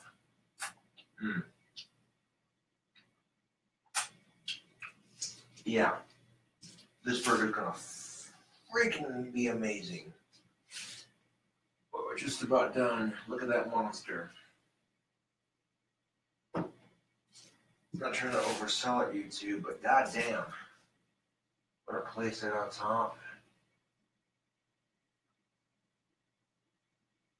Let's push it down just a little bit. There it is right there, just about. It's nice and level. It's not towering. It's not only just towering, but it's nicely balanced. So now we're going to take the sandwich that I've crafted over to our trusty microwave. And I'm going to put the sandwich into the microwave, just like that. Make sure the Doritos on the sides are tucked in. Yeah, this burger is going to be fucking amazing. 1 minute 34, that's plenty. Oh, that nukes and melts all the cheese and cooks the egg yolk up onto the bottom bun. Would you look at that? Creating a burger is so freaking messy. Now, the least fun part about cooking is cleaning up after your mess. The funnest part is eating your monstrosity. So, while that burger takes time to melt, we'll check on it to make sure the bun doesn't tip over in the microwave from the heat of it.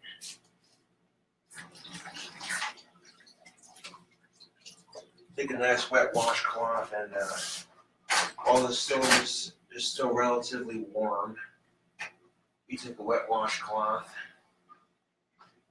and you can literally wipe that grease off pretty quickly for the most part. Like, that ain't taking me hardly a long ass time out. Just boom, boom, boom, come in here, yeah.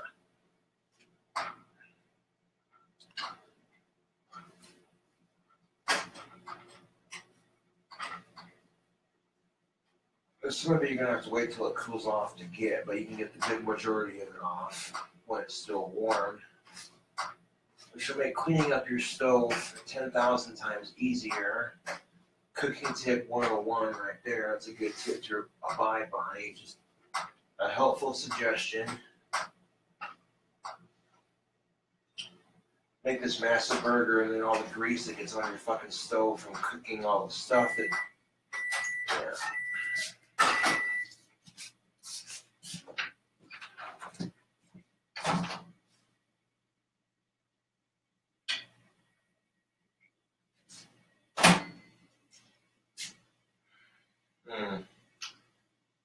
That can go for a little bit longer. The cheese isn't quite melted all the way.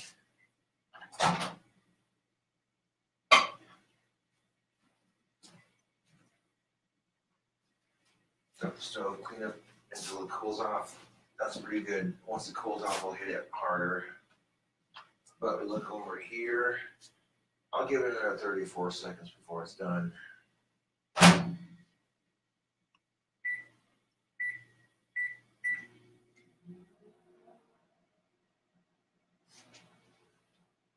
Because that cheese is just about melted.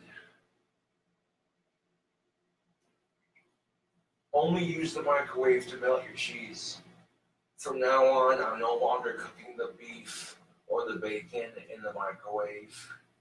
That's going to be done on the stove or a grill. The microwave is strictly for melting the cheese and making it extra delicious. 7, 6, 5, 4, 3, 2, 1.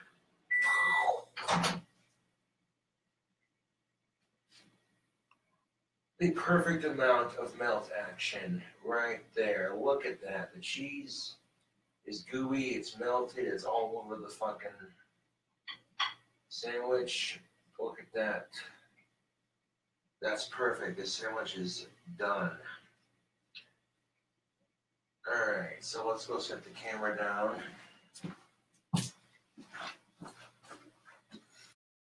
Right quick. That sandwich turned out more beautiful than I could have possibly imagined. Oh!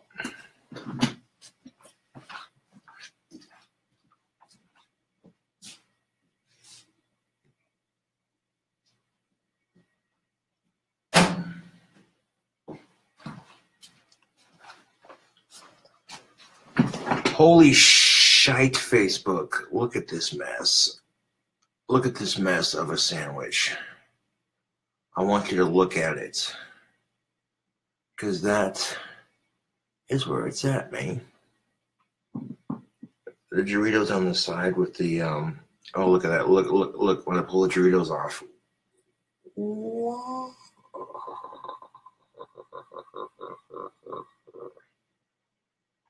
When I pull that Dorito off to prevent it from spilling all over the place.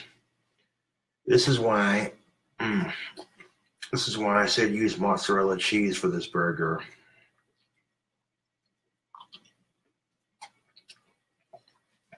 That shit melted just perfectly and stuck everything on top and fused it together just beautifully.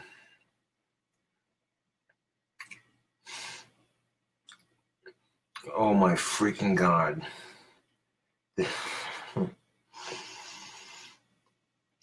Oh my God, this burger smells beyond fucking good. Hold on, let me scooch the shit back a bit more. There we go. Move that out of the side, let it cool off for a second. Cooking video, cooking with Cobra. We have the bacon pork rind breakfast burger. This shit right here. All the grease and the egg that's soaked in on the bottom of the plate has been soaked into the bottom bun. Like this right here is food porn at its finest. Just how good is this sandwich going to be? I don't know. We're about to find out. I like to have a little bit of tobacco after cooking. Quite possibly, other than dropping the spatula, that was literally the smoothest cooking video I've ever made. And there was no way I was going to use the fork for the egg. That shit requires a spatula to do what I do. You know what I'm saying? So we'll put a pinch of that Cherokee Black with the Ghetto Grape Tasty Puff in there, just like that. Smack into the bag with like that. All right. Pack it down into me trusty billiard. A quick couple of puffs before I get into this amazing looking sandwich. Like, I cannot begin to tell you how good this shit looks just sitting in front of it. I'm like, oh. I had an idea to cook this freaking sandwich earlier, and then seeing it come to life, it's like you want to worship it because that's how fucking good it looks. I might be overstating it a bit, but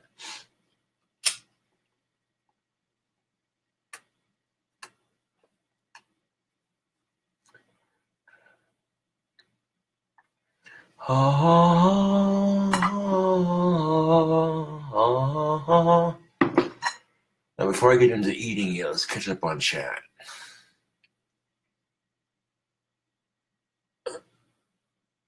Yes, sir. Bacon breakfast pork rind burger. That's how I do it on this motherfucker. When I say I'm going to make a burger for YouTube, that, ladies and gentlemen, is a burger for YouTube. Piled high with bacon.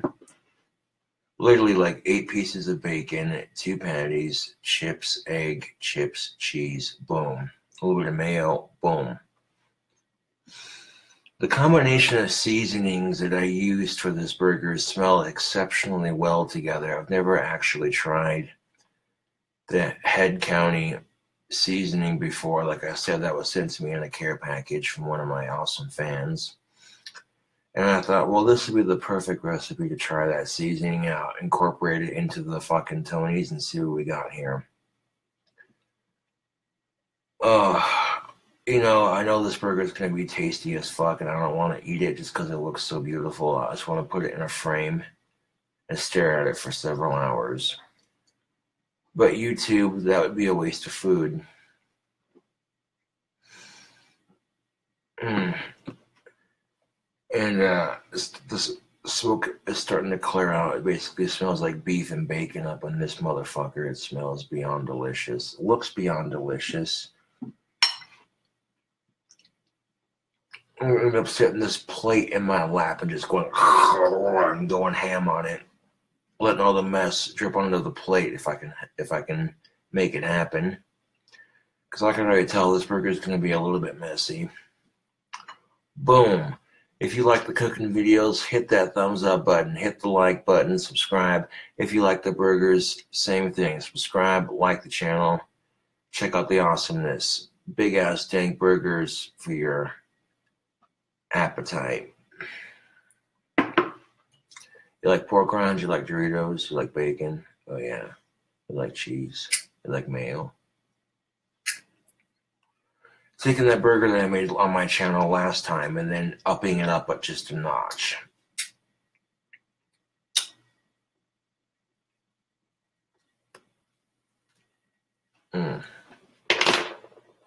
Like legitly. I gotta tease you with the sandwich just a little bit, YouTube. I mean, let's get a 360 of that on the phone here. Oh man, for my European friends who can't get Doritos, I got fans all over the world who can't get Doritos or pork rinds. So seeing something like this monstrosity, and you can just see where all that cheese melted into a nice gooey puddle to perfection right there. This video is just about 54 minutes long, so this video is going to be an hour long, but you saw how quick that was to make, cooking it on high, of course. Oh yeah. We're going to need something to wash that down with. Hold on a second. Let's scoot you back a bit further. We're about to get into the eating section of this delicious monstrosity. Set the camera down just like that. Beautiful. What's burger without a little bit of soda? I'll be right back, tubes.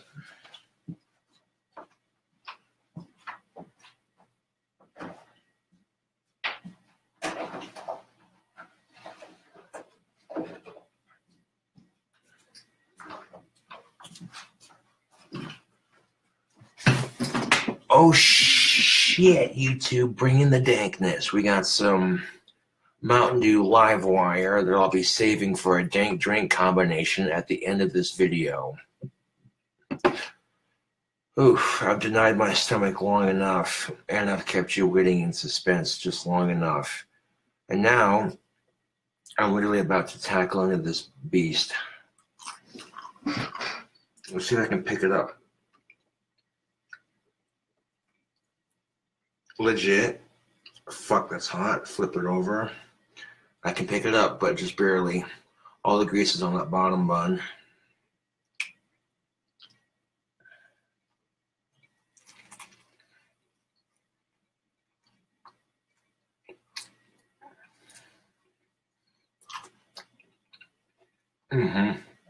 This burger's so big that I don't have to take multiple bites to get it down. Holy shit. That first bite was like,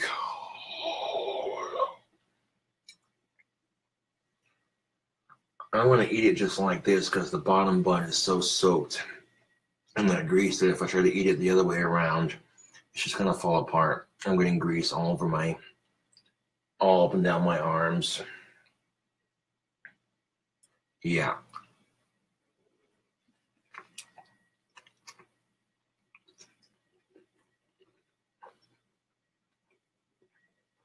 Oh, man.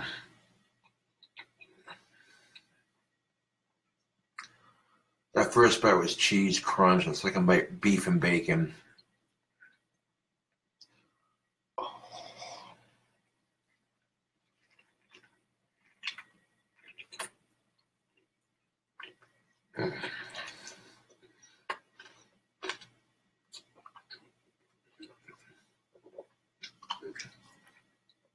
legitly the greasiest burger I've ever eaten.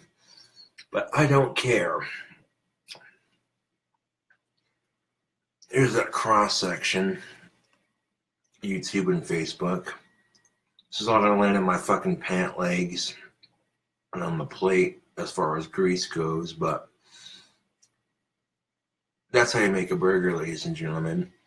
Instead of wolfing it down and taking my time to savor it.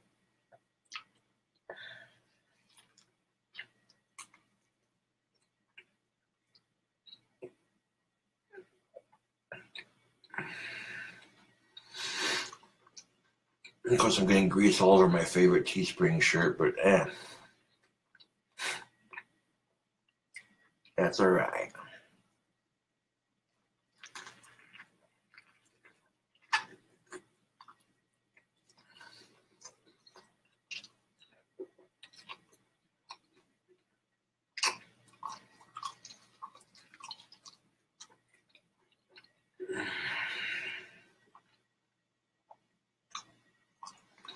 I do apologize for eating in front of you, but that's chef's privilege now. Oh, the combination of those seasonings is so good together. This right here is sex in your mouth. Like, that's how fucking good this burger is.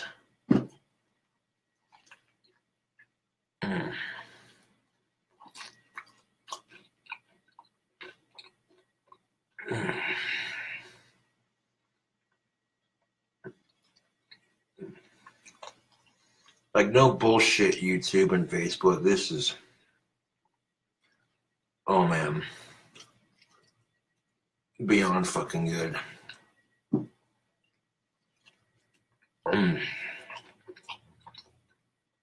All I can do is cradle it between the two hands that I possess and gnaw my way through this greasy, delicious mountain of awesomeness. Everything on this burger just screams, yes, feast like a king.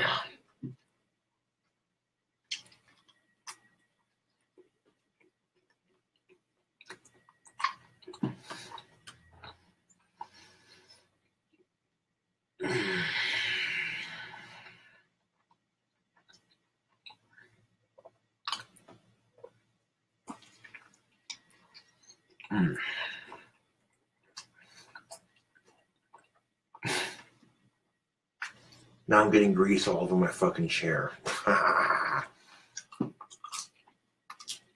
Yeah.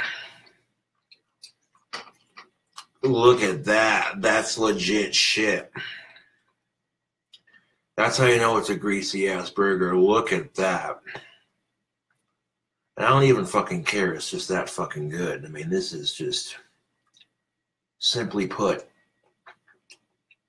the best freaking burger I've had in a freaking minute.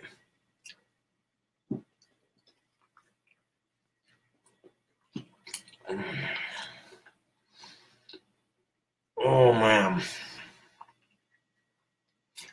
I'm so proud to fucking bring you this burger. YouTube, you have no idea. I had the idea in my head. I'm like, I wonder if it'll be any good.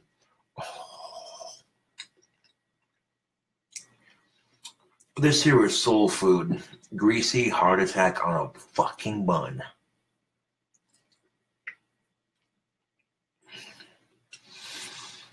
Am I going to finish it? Fuck yeah, I'm going to finish it. I'm going to be full of shit after I eat this, but yeah. Just a couple of decadently delicious bites left. Dripping with grease.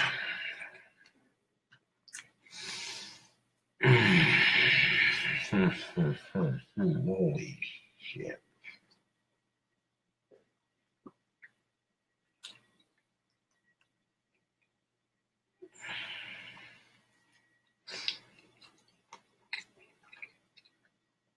I should have got a bigger plate for it.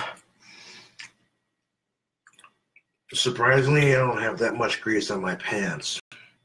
There's a little bit here and there, but it's not bad. Mostly on my arms. Amazingly, I didn't get any grease on my shirt, It's just all in my fucking pants. That's what she said. Ha ha. No, but seriously. No, but seriously. A little bit drunk? Yes. Did I make a dank ass burger? Fuck yes. Like I'll be washing my hands and my arms in my kitchen sink after I drop the plate off. And wash the plate off and, you know, clean up a bit before I come back to the video. And end this perfect cooking video. Other than the spatula dropping.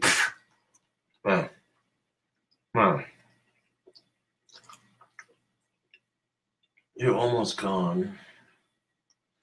But I have shared this recipe with YouTube, so your memory will live on. I might be overstating it, being a bit melodramatic, but it's that fucking good. I'm not bullshitting. Like, holy Jesus, that's good.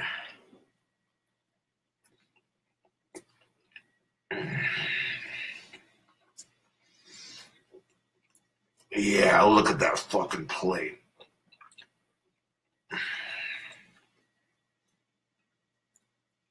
A little bit of cheese.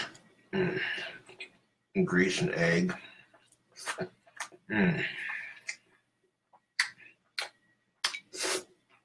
Yeah.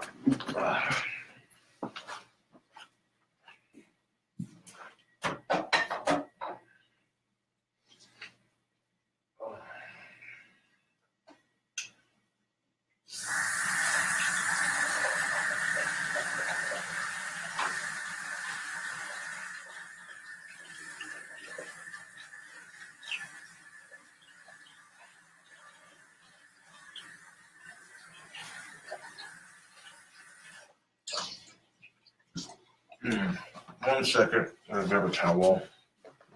My hands are wet. Like your bitch's pussy on my dick. Oh, I'm just kidding.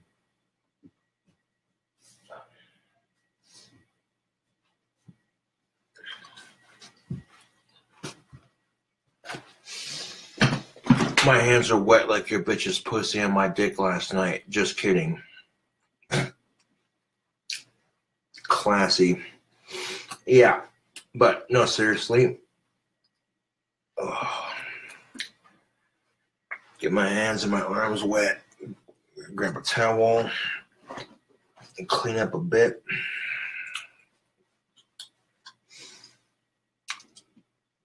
Oh. I'm not going to eat that burger too often because that's extremely unhealthy, but holy shit, that was beyond good.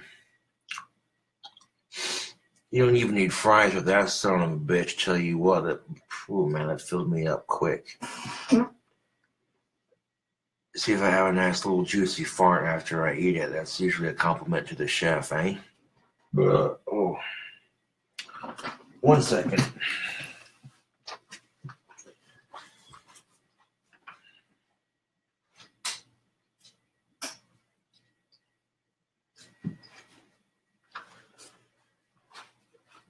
Oh.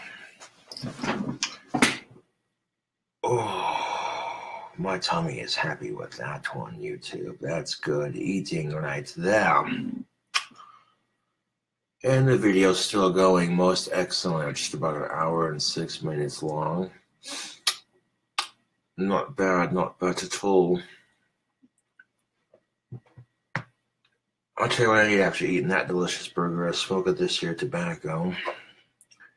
And what you said you were going to do a drink combination. That I did. Give me a second. Oh.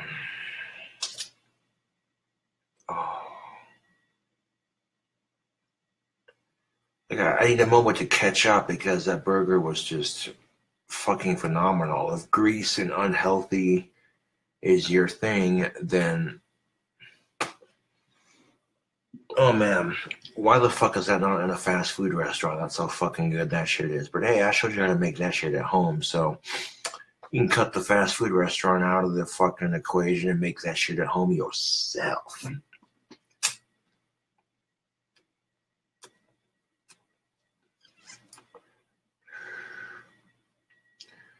I have a Rick Sanchez flask that features Rick from Rick and Morty. And it says, "Let's get riggedy riggedy wreck, son." Now, to make a drink combination, we're going to need at least 2 drinks. So I propose some Mountain Dew Live Wire, which is basically Mountain Dew that tastes like orange soda. Get the reference I just made. If you know Keenan and Kel, then you're not a 90s kid. Anyways, and then, of course, some of this German peppermint schnapps to go with it. Now, it might be a weird combination mixing peppermint with orange flavor there, but it might not taste that bad. After that burger I just had, why the fuck not? A bit of stiff drink and fine tobacco to go with such a decadent work of art. Oh, that feeling you get when you're satisfied with the meal you just ate. That's the feeling I have right now. That was beyond delicious and beyond satisfying. Like, if you're trying to go on a fucking diet, don't watch this video. I'm a bad influence, YouTube. If you're trying to eat healthy, don't watch this video. I'm a bad influence, YouTube.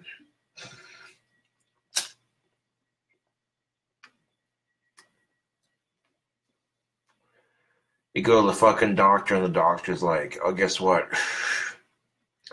You can't eat bacon or cheeseburgers anymore because your heart can't take the sodium." Fuck. And then you watch this video and you're like, "Oh, god damn it. Why would you make that?" Because quite frankly, I was hungry and that shit sounded dank as fuck, and I was right. That was, I cannot hype about that burger enough because that was cooked perfectly.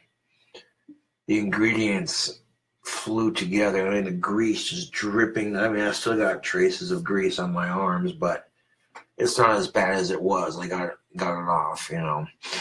He said got it off. Fucking pervert. No, I'm just saying, no, that burger was delicious. And the fact that I made it a little bit drunk wasn't really the main focal point of it, but I'm just saying, a little bit drunk, and, you know, I would not recommend cooking while drunk. Know your limit, people. I know mine. That's why I pulled that shit off like a boss. Like an OG burger boss. Let me fall off that shite for a minute. Now, Facebook will get the video before YouTube does, so that's why I do behind the scenes with Facebook Live.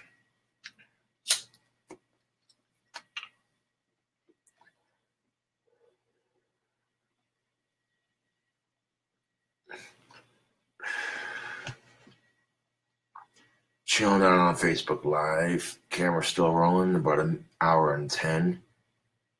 Alright. After a fine couple puffs of that tasty tobacco, it's time once again for another dank drink combination. Maybe it'll be dank, maybe it won't. But to wash down that burger, we're going to top it off with some Mountain Dew Live Wire mixed with German peppermint schnapps. This shit right here is like the Everclear of peppermint schnapps. You think Fleischmann's peppermint schnapps taste delicious. This shit's 10,000 times better.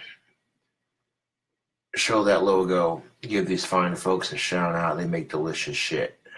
That's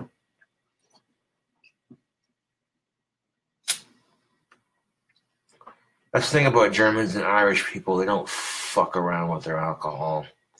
And it makes some strong ass shite. And this right here is German peppermint schnapps. Okay, this is... I tried a shooter or two of this the other day, and I'm like, god damn, that's some of the best peppermint schnapps I've ever fucking tasted.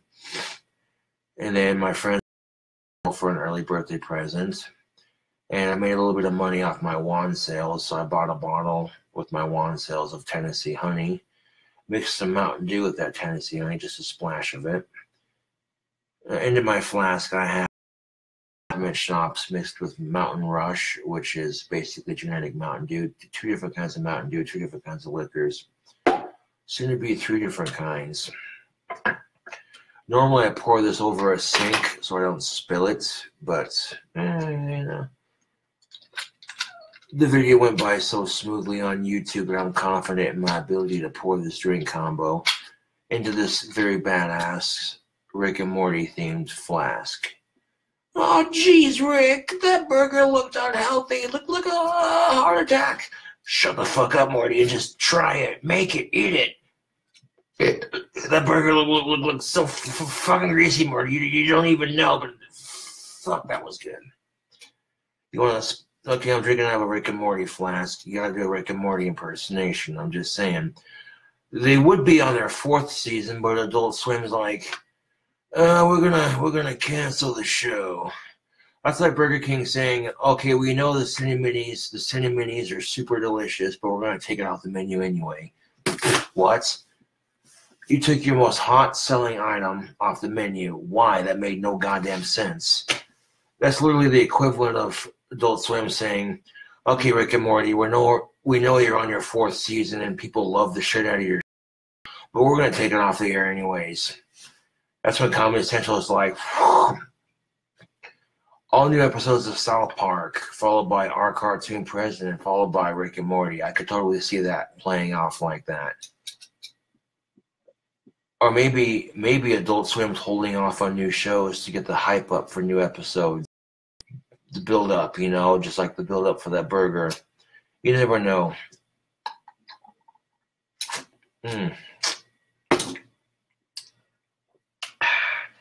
So I already had a little bit of a drink combination going on in that flask of mine. We're gonna add some more tasty stuff to it because the flask is a little bit empty. It's about down to here. But that's alright, we can fix that problem, can't we? With a solution. Mountain Dew Live Wire is pretty good. Fix that problem with the solution. Now, we're to pour liquid into a flask, we're going to pour that as slowly as possible. Just a nice, gentle stream. Take your time filling it up. So that way you can control the stream of liquid. And pour that Mountain Dew without spilling it. Now that flask is just about halfway full. And this is how I mix my drinks in my flask. I'll go half and half. If I got some sugary caffeinated goodness, do about that much on the Mountain Dew Live Wire. And of course, we can't forget the peppermint schnapps now. This is what makes the drink fun. You're mixing caffeine with alcohol, upper with a downer. Good shite, YouTube. Good shite. And again, we're going to repeat the process that we just did. And this ball is a little bit heavier, but the key to filling your flask up with a good drink is to pick your ingredients, 1, that you know you're going to like, and 2, easy does it. Don't be in a rush to enjoy the good shit now.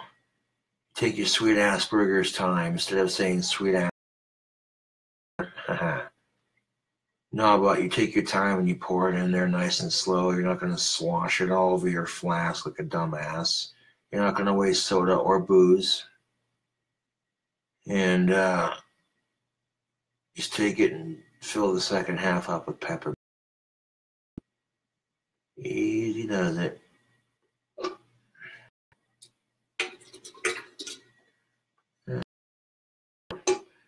The key is getting that lip of the bottle to hook onto the flask opening so that when you pour it slowly, it doesn't spill all over the place. And your arm's going to get tired doing this. It might, but if it does, suck it up, you pansy. You're pouring yourself a drink combination. Sir Gothic King Cobra, the mixologist himself, is doing another drink combination to complete a dank-ass cooking video. I charged my phone up plenty good before I did this shit, so that way you can get it all on camera for your sick entertainment.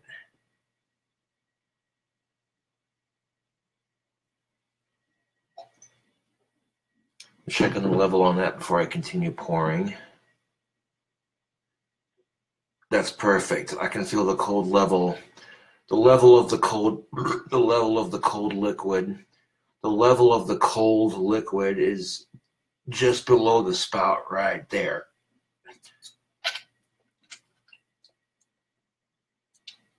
So I'm gonna close that flask up and close it up nice and tight now.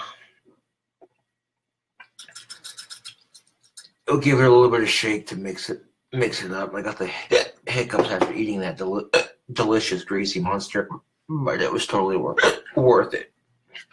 Of course, eating a greasy ass burger and drinking booze on top of it, guaranteed recipe for hiccups. Oh. But that right there, YouTube, that's fucking soul food. Crack open the flask after mixing it. I'll give this wacky drink combination a taste. Ooh. Wacky ass burger followed by a wacky ass drink combination. That's how I roll in this shit.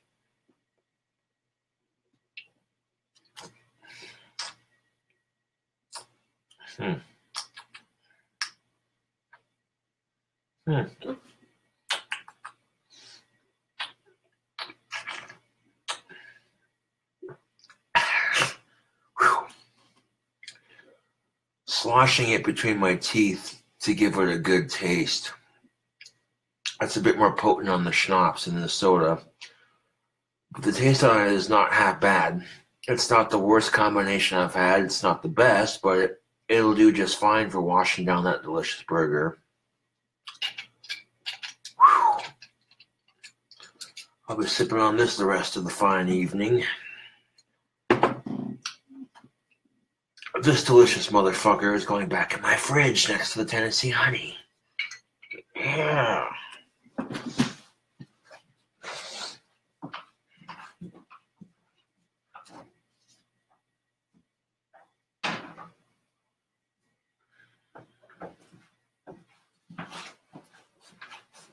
Ooh.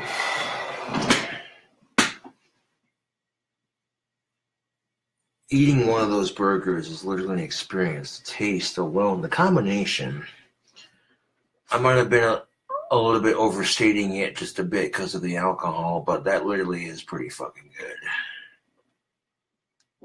Camera's still rolling. That's most definitely what's up. And now, I hate to say it, YouTube. It's been fun making dank-ass burger for your sick entertainment and your hunger and your need for a Cobra cooking video will be satisfying just like that burger. I give to you a new burger recipe. And I'm not going to tell you what burgers are coming up in the future, but we definitely got more bacon cheeseburger recipes coming up. Or just burger recipes in general.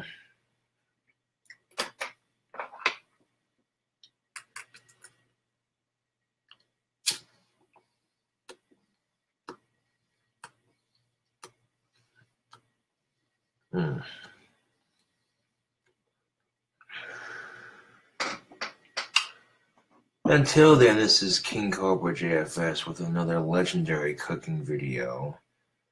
Thank you for watching me chow down on that greasy monstrosity. Thank you for watching me eat it. And if that burger made you hungry, give it a try. You like the cooking videos? Subscribe for more awesome content.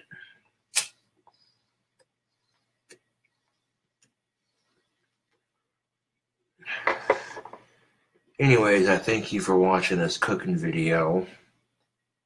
Check in next time for another awesome video. Slurp action in full effect. I'll definitely catch you cool cobras on the flip side.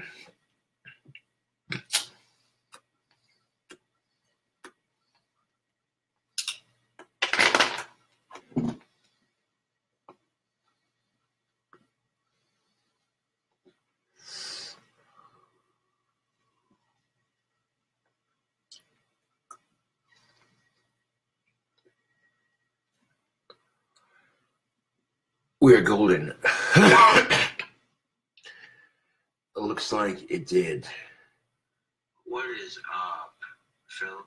Not only did it record horizontally like it was supposed to, a cooking video. Ready to go.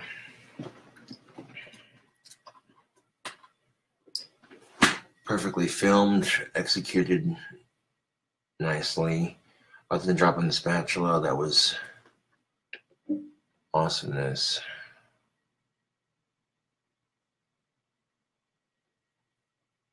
Well, thank you, Russ. Enjoy your day at work. If you're just tuning in, I just got done filming a massive cooking video for YouTube. I mean, if you missed me eating this burger, oof.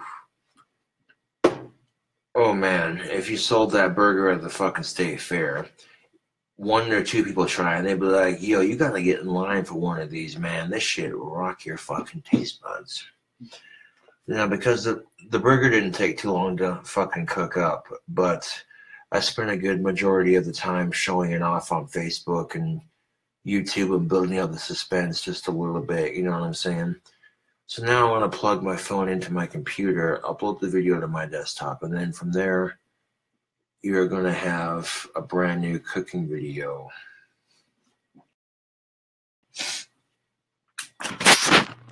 Oh.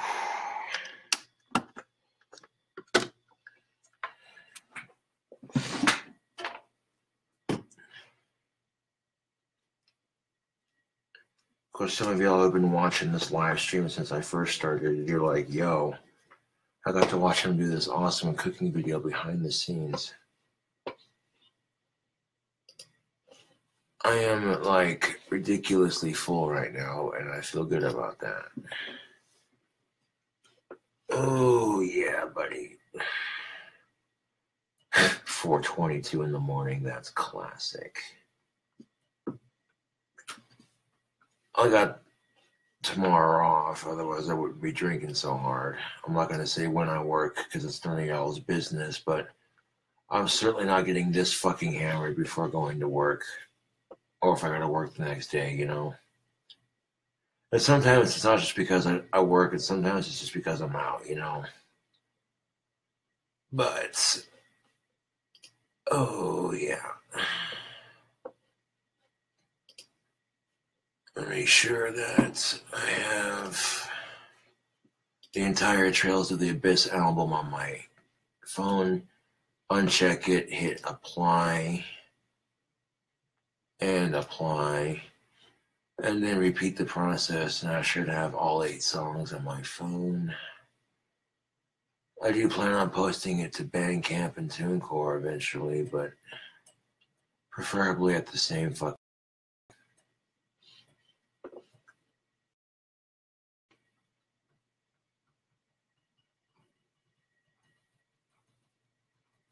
Of course, now that's backing everything up while uploading a video on my desktop is going to be a wee bit slow, but that's all right.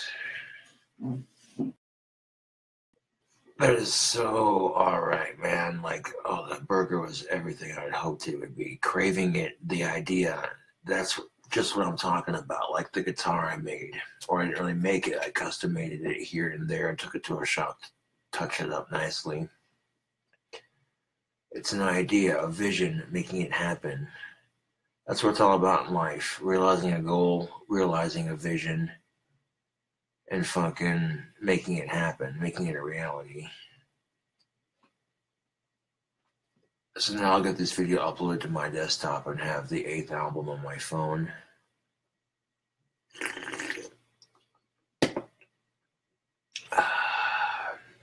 Not gonna sit there and watch it do that.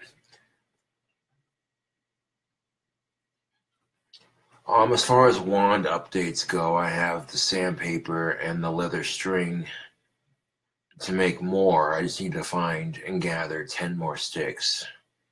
And the next batch is as good as golden.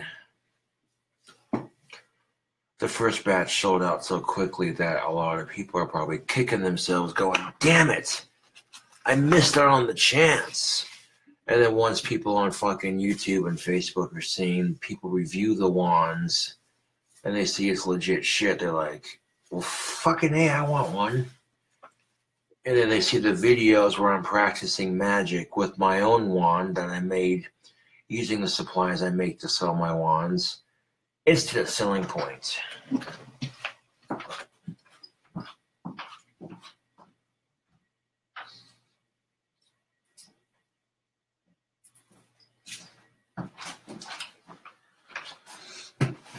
Of course, now the hallway leading to my apartment is gonna reek of bacon and beef, but I don't think that's necessarily a bad thing.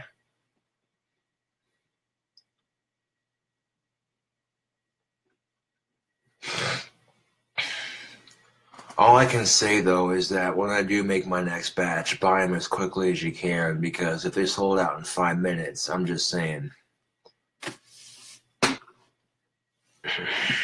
And again, I do apologize for getting chewed spit on the buttons when I sent them with the wands. But I set them down somewhere to organize my shit, and then they fell in the trash can. I'm digging them out and trying to wash them off as good as I can. Then again, that was chewed tobacco that was chewed in my mouth, so it's kind of gross, but at the same time, some of my diehard fans would be like, "Oh yes, it was in his mouth."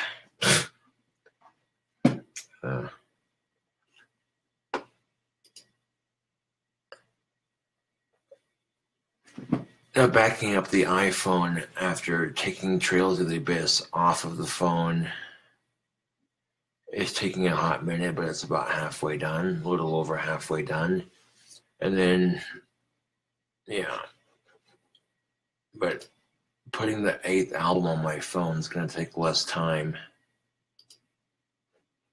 than uploading that video to my desktop and then uploading it to YouTube.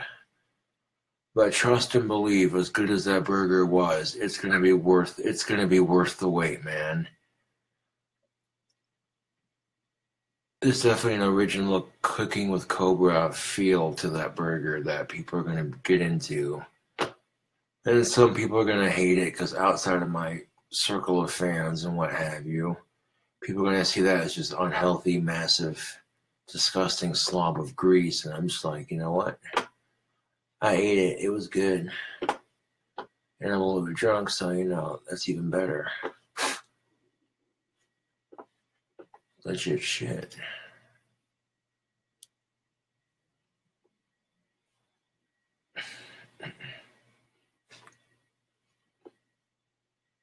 I can't unplug my phone until that video is done uploading to my desktop. Because if I unplug it and plug it back in, iTunes will register it once more. And then when it registers the phone a second time, I can put the 8th song on there. It got done doing what it was supposed to do the first round, so the album's off the phone temporarily until I get it back on there. Well, I'll release the album when I can, you know what I'm saying? It's just getting the final steps put together, that sort of thing.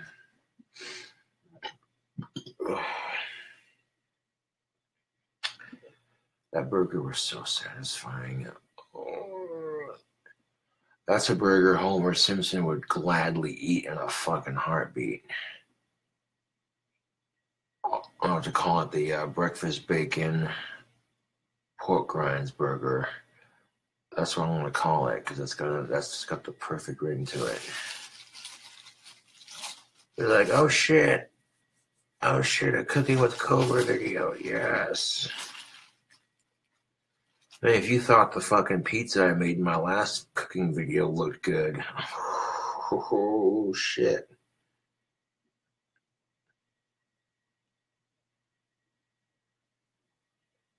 And my reaction to the burger was genuine, and that's what people are going to pick up on. And they were like, oh, okay, you know what?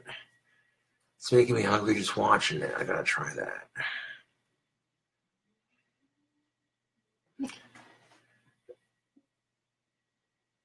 And I'm not going to be able to please the haters, and I'm not going to try to. That burger is for my diehard fans, anybody who loves watching my cooking videos.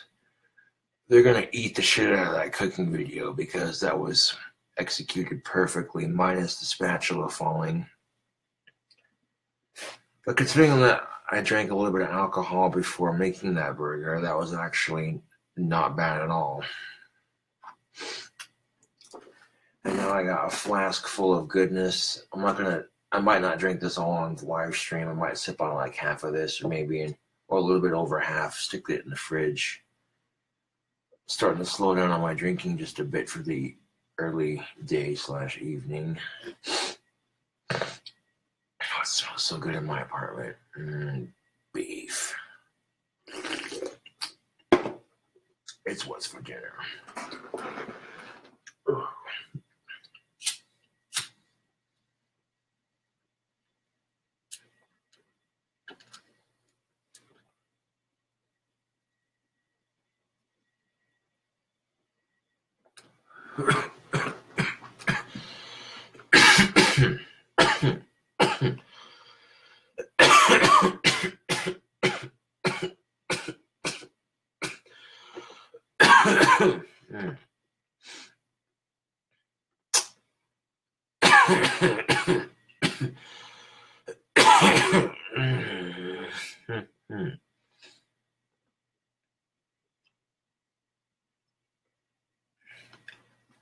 I mean, I'll try to release the album later on today if I can on Bandcamp at first. And then when I get enough money, release it on TuneCore. So just so it's on iTunes, you know what I'm saying? But I might not work on releasing it live on Facebook just so the computer and the internet, doesn't get flux with time. To quote Mr. Burns from The Simpsons, excellent! The cooking video successfully uploaded to the desktop.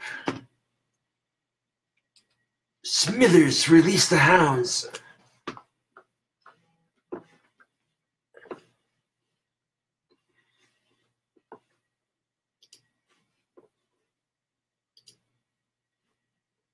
Alright, now before I work on uploading that delicious cooking video to YouTube, go back into my music section, go to my playlist, click on Trails of the Abyss, hit apply, done, apply, boom.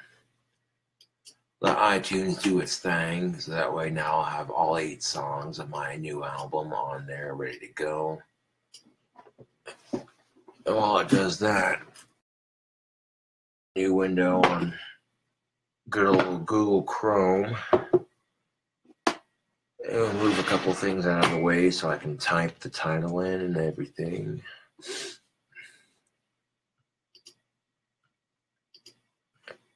And we're going to upload that food porn I just got done making straight to YouTube. And what the fuck would you call it? Because that's basically what it was. I mean, that shit. Oh.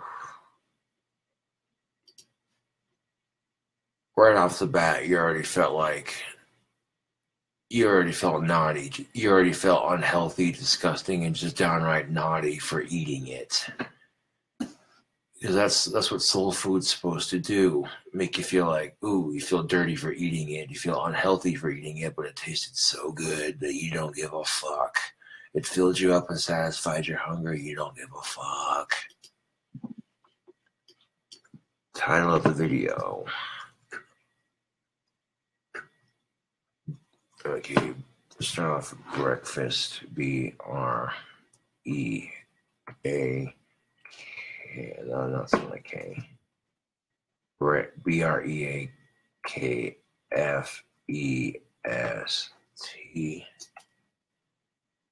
Shift capital B, then lowercase letters from here. Spell checking on the computer is my best friend right now. You spell a word wrong, and the trolls will talk shit in the comment section like I care. Oh, you spelled a word wrong. You're so stupid. Sometimes I don't check that shit when I'm in a hurry to post a video, but I want to make sure this video is done right and done by the books. First word breakfast spelled correctly. Now I want to add the word bacon to the title because everybody loves bacon. That's an understatement. Not everybody loves bacon, but a good majority of people love that shit. breakfast bacon, capital P, lowercase o, R, K, G, R, I, N, D. Apparently you need to put a space between the two, I guess, because it's spelled incorrectly with as one word. That works. Breakfast bacon, pork rind, shift, capital B, lowercase u, R, G, E, R. Okay, the title looks good. It's uploading. Monetization on. A burger that looks this fucking good is going to get a shit ton of views. So I'm definitely going to want to monetize that. Publish.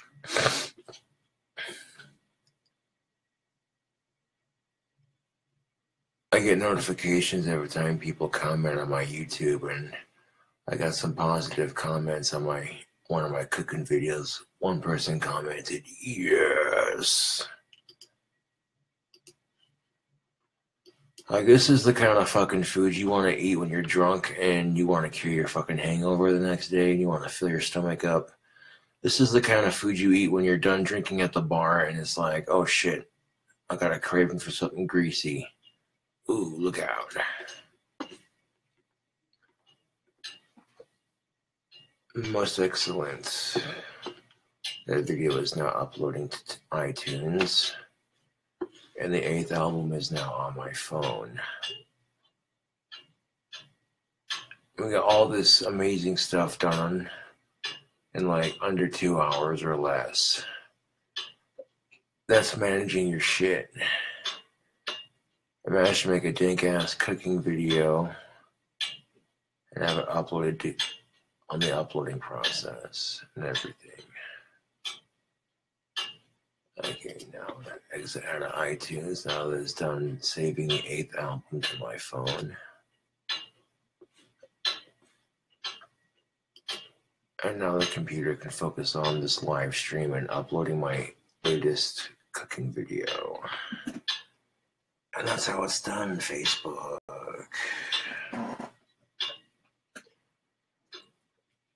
It may take a couple hours to upload, but you video by lunchtime, hopefully.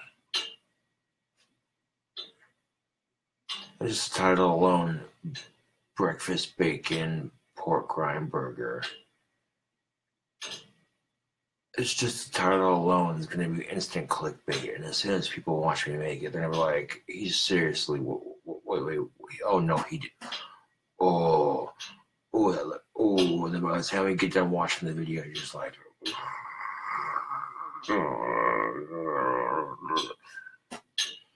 and of course, that is selective to your taste.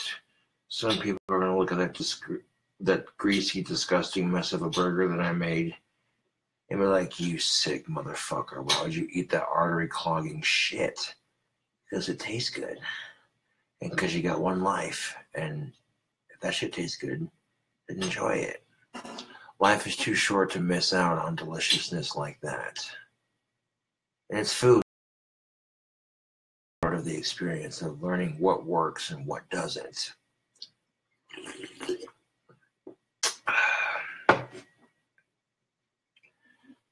Therefore, I just discovered that everything on that burger worked beautifully.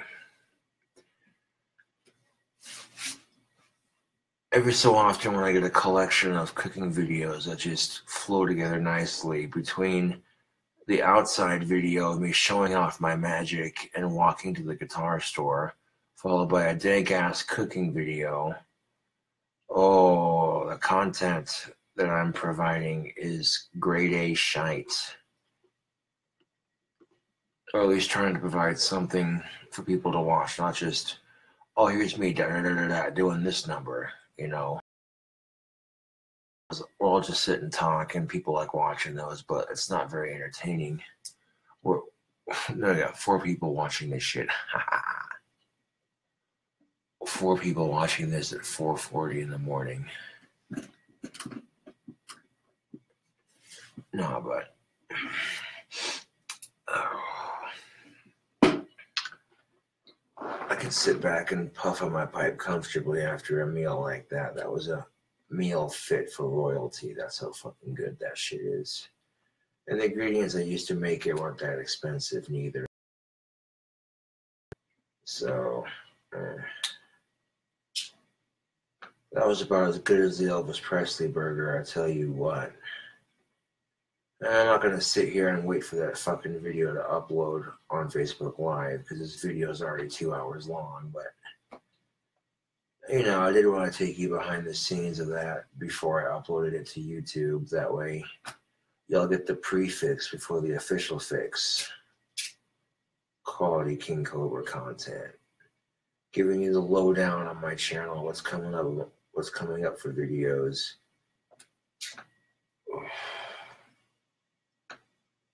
You know, the closest men come to giving birth is taking a huge ass shit. I'm not trying to be an asshole, I'm being serious. You take seriously, your stomach's full, and you poop it out, and it feels 10,000 times better afterwards. Because think about it, you know, you gotta push it out, but when you're done pushing it out, you feel better.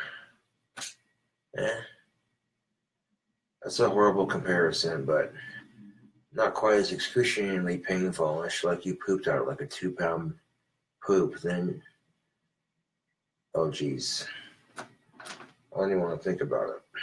It's just,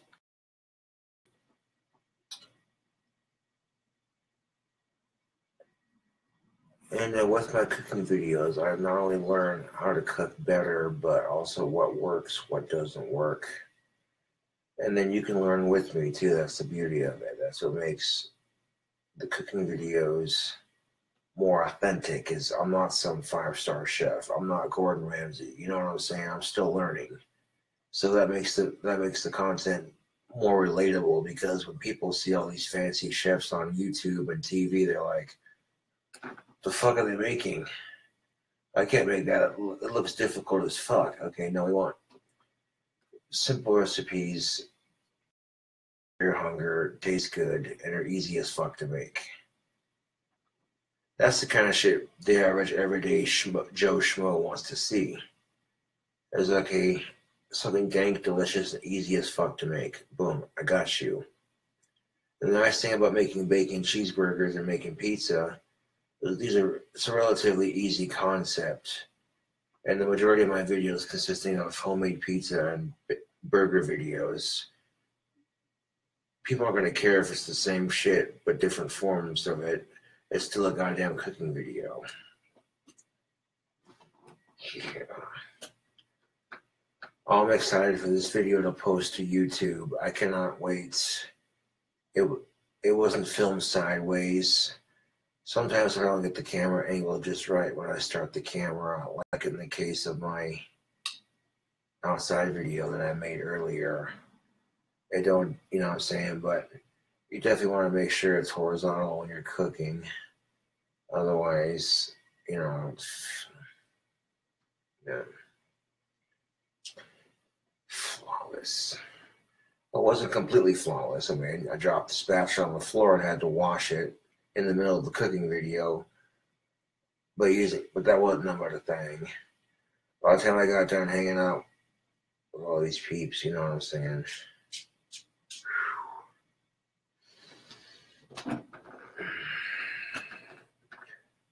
That's a burger you want to eat every once in a while, because if you eat that every day, you'd have massive high blood pressure. Like, good God. That's the kind of burger you eat at a fast food restaurant. You just leave the restaurant going, oh, yeah.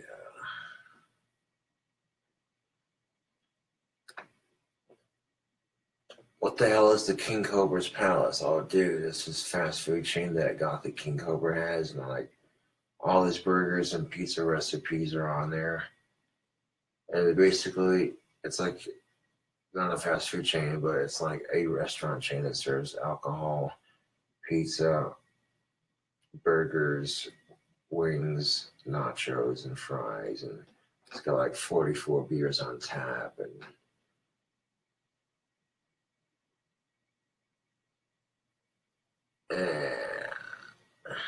or something. Actually, you know what? I call it the grease monkey because that would be more appealing. The reason why I call it the grease monkey because the food's greasy good. And that way I could give it a 50s rockabilly theme. That'd be legit. Welcome to the Grease Monkey. You doing wings, pizza, or burgers? And you want fries with that? Am I having any beer tonight? All right. What about nachos? Yeah, why not? Yep. Pizza, burgers, nachos, wings, fries. And a nice selection of ice cream. 6 things. Short, sweet, simple. Custom make your own beer float. If you got like 44 selections of beer on tap and like maybe like 34 different flavors of ice cream. That's not too over the top, but it's enough so you know what I'm saying. Like you go in there, create your own beer float. And then on Fridays, I'd have like $4 pitcher night. Buy a pitcher for $4 of any one pitcher for $4, and they'd be able to choose from any one of the 44 selections. You know what I'm saying? Like, oof, you mix the restaurant with like, you know, they'd serve alcohol for the adults and then they'd have soda pop for the underagers, you know what I'm saying? But oh my God, like Grease Monkey, dude, if I won the fucking lottery, I'd make that a reality. The first restaurant being in Casper, Wyoming, I would like, yeah, I'm gonna pay some peoples to work for me and make this a legit thing. And if it gets big in Casper, then boom, start taking it to the next town and the next town and the next town. Get like 3 or 4 locations set up in Wyoming and watch that money just.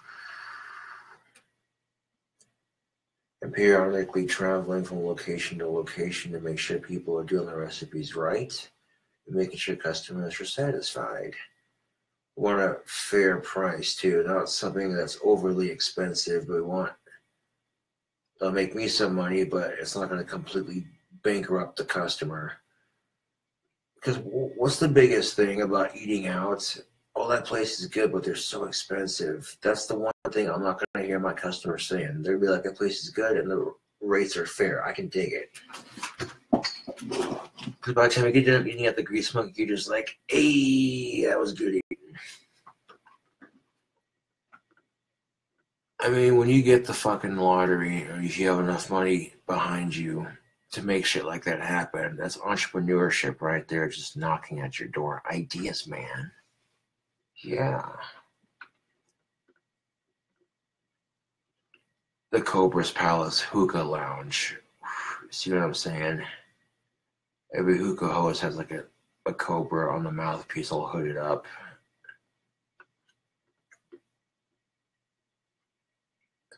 I can make a hookah lounge that served alcohol with tobacco.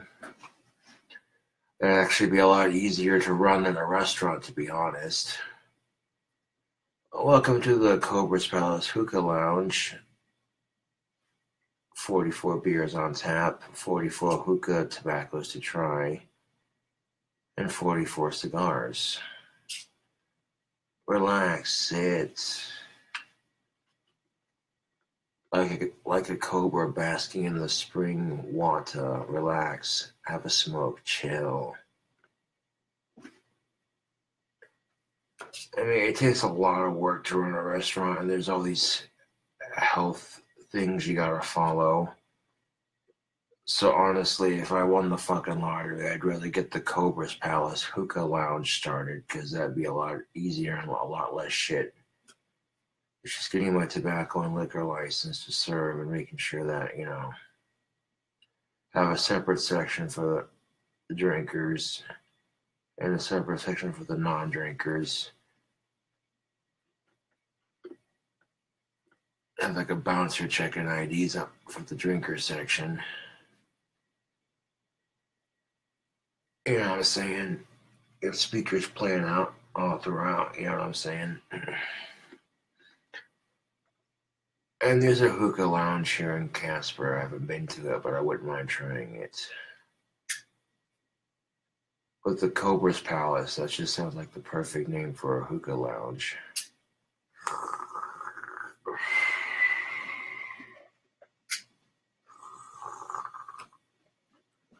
I've legitimately seen hookah hoses where the mouthpiece is shaped like a hooded cobra, and you literally suck the smoke out of the cobra's mouth. It's fucking sick as shit.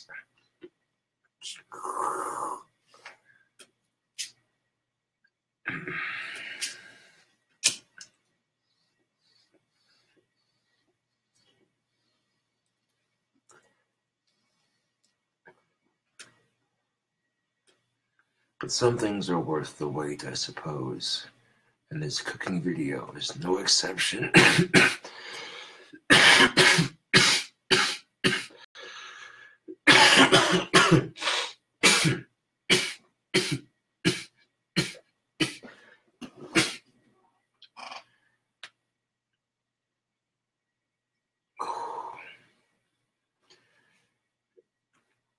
No, if every cooking video I made went as smoothly as that one, I wouldn't complain too much, you know. But being a perfectionist, I want it to have that certain quality to it. When you watch it, you know you're watching a Cobra cooking video, you know what I'm saying? And like literally watching and waiting patiently for this shit to upload. That's awesome. The uploading is at 4%. Excellent. Most excellent. Probably early afternoon, maybe a little bit after early morning. That video should hit YouTube.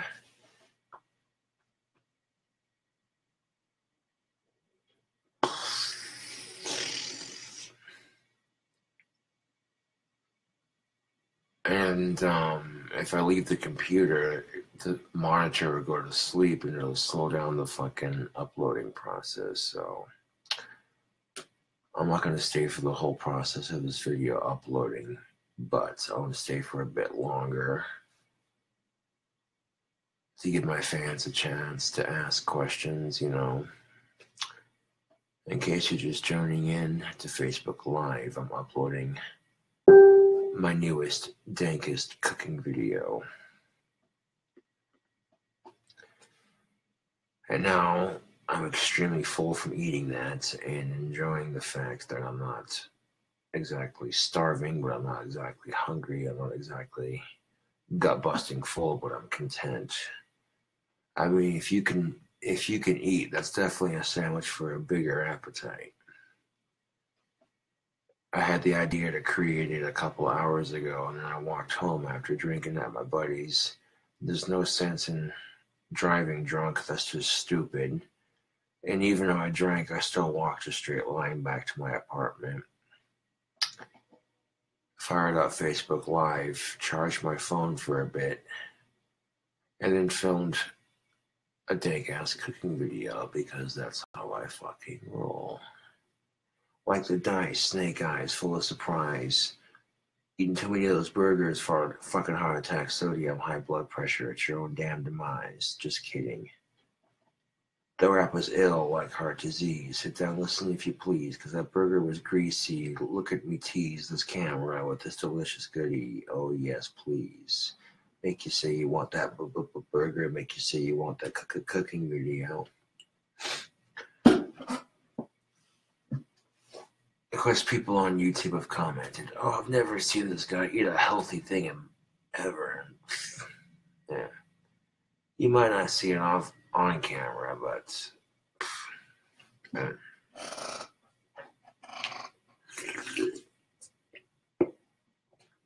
not to overstate it, but that was a satisfying burger.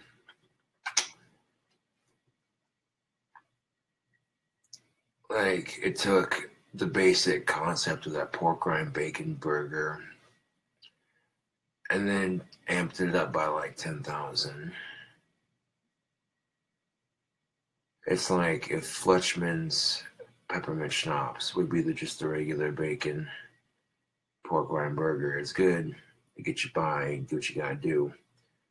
But then that German peppermint schnapps would be like comparing the greatness of that to that burger that I just got done making. Like taking what's already good and making it better.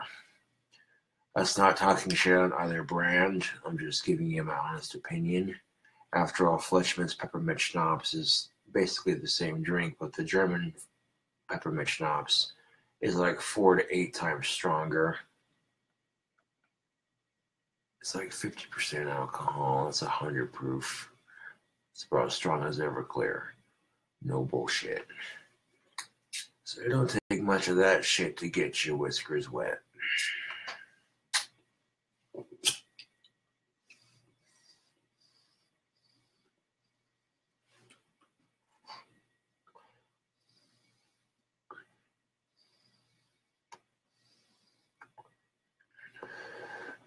And of course, when you're out of cigarettes, there really is no other place to turn to than your tobacco pipe if you have an ample amount of pipe tobacco, which that I do. It's good to stock up on your pipe tobacco every so often.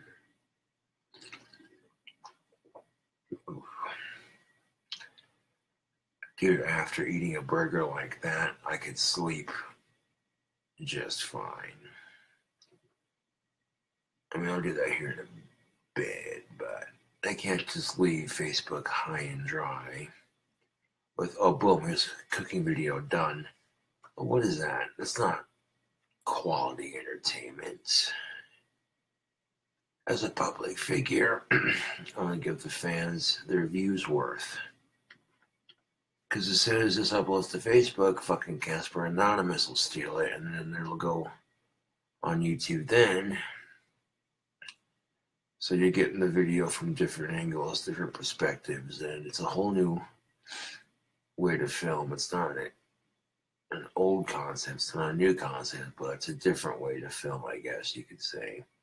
Getting it in real time and getting it quicker for some platforms than others, but that's Facebook versus YouTube.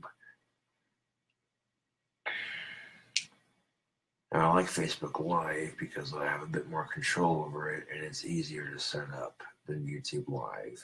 I don't gotta worry about the fucking sound levels or jack shit. I can sing any song. I'm not gonna sing right now, obviously, but I can sing a song on fucking Facebook Live and not get a copyright strike for it. Facebook's not as picky about that shit. YouTube, on the other hand, I go to sing a song, Holy Diver by Dio. Nailed that shit on YouTube Live. Spot on. Sounded just like Dio. YouTube's like, copyright infringement strike. Your video is no longer available or to be played. I'm like, well, that's shit. So it was automatically deleted. But you can make a video playing that same song with lyrics in it, and YouTube doesn't care. And it's not like I took credit for the song in the video. I gave Dio complete credit for that song. And YouTube didn't care, but that's all right. If I want to make YouTube some money as a YouTuber, create content that I know people are going to watch. And these cooking videos are where it's at right now. The combination of outside video mixed with magic video and then a cooking video, yeah. These next 2 videos are going to be bringing in the views.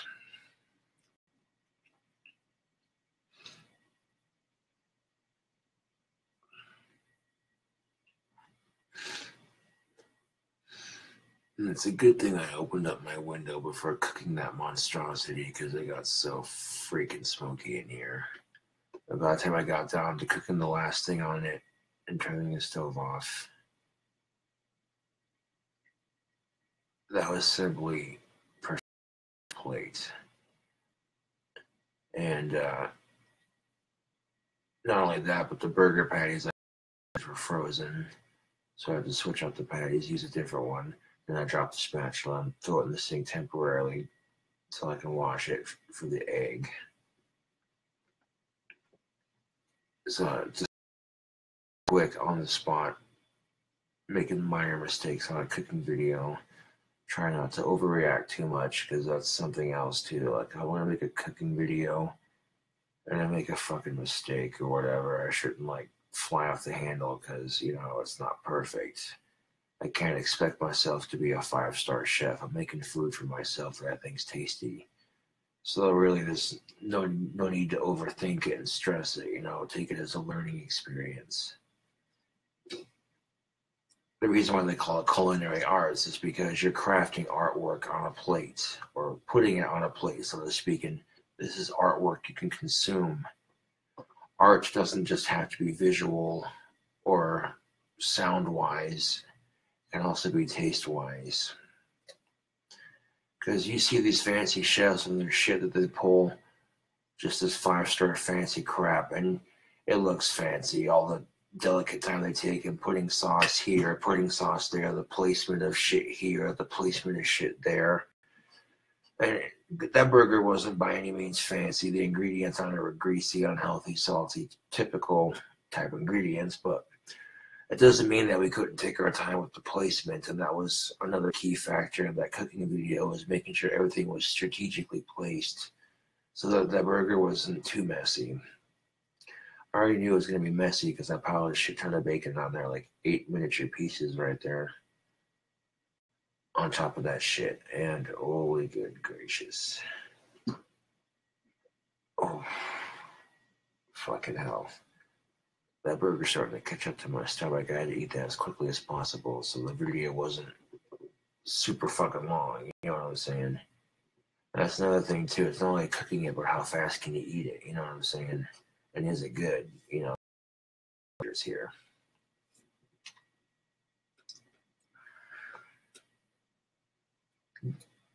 And Facebook and YouTube, well, you can't just cook on camera. You get away with it. No, dude. Social media ain't gonna have a problem with me showing off my greasy cooking skills like that. That was a learning experience, and I learned that sandwich, definitely.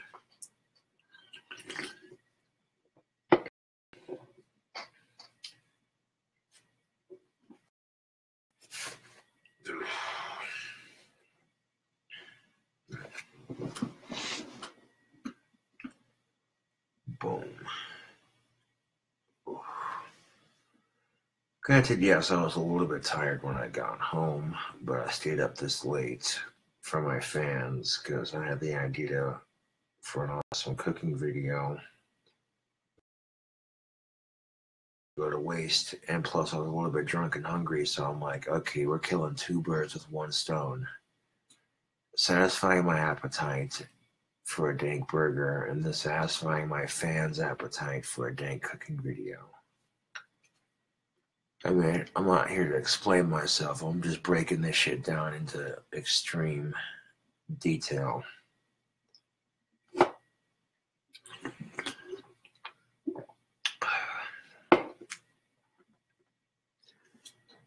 Burgers like this are 6,000 plus subscriber worthy. I'm just fucking saying. And the more cooking videos I post on YouTube, the more subscribers I get. The richer I get on YouTube, because people are going to be seeing these dank ass recipes that I'm throwing out left and right, drink combinations, this and that. Even though my channel is a bit more adult orientated, it's entertainment. Appropriate on the time. I'll make a video on YouTube playing my Starcaster. I mean, did I say Starcaster? I meant Spellcaster. I'll make a video playing my new guitar that I just got done customizing and throwing together and taking to the shop and that sort of thing. On YouTube, I mean, it's already going to be on YouTube at this point through someone else's channel, but it feels more official if it's on mine. I posted a video of me playing it on Facebook earlier, trying to figure it out. And once I got it figured out, I fucking shredded that shit like an OG. You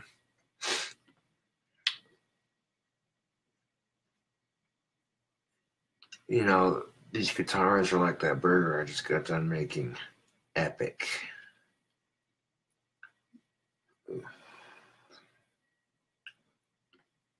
You know, I could have kept eating after that burger,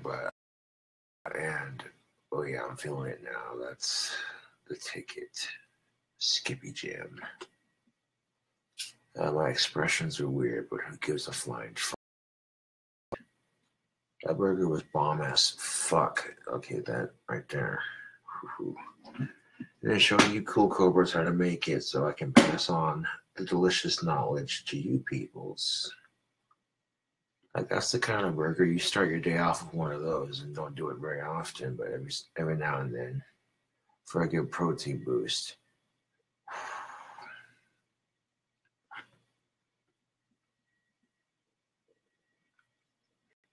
And I never tried the county head seasoning before, but it was a whims to go with the recipe, and it actually worked beautifully. There's a reason why it's called championship seasoning.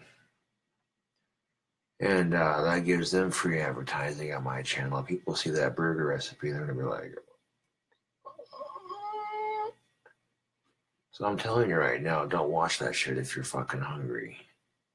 That's how it is with food porn on YouTube. If you're going to watch food porn on YouTube, you're going to want to make sure that you're not too terribly hungry before watching it. Otherwise, by the end of the video, you're going to be like, oh, dude. Holy freaking crap. The 2 patties with the pile of bacon for the first layer was a nice touch. The pork rinds and the nacho cheese Doritos provided a nice crunch. The gooey cheese and the mayo complemented the taste of it and added to the beef and the bacon. And using mozzarella cheese was a nice touch. It made it all gooey. It was a perfect taste combination, legitly.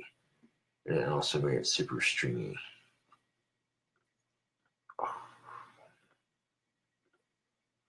One of these days, I get a crazy ass burger recipe or pizza video, what have you, that just goes viral because people see it and they go, that looks fucking delicious. I want one. And they make it and they go, oh, dude, this guy knows what he's doing. I mean, some of the cooking videos I've done in the past, if you don't got milk and butter to make macaroni and cheese, you can use ranch because ranch has milk in it. And it also congeals just like regular mac and cheese. I'm just saying. Simple food hacks like that.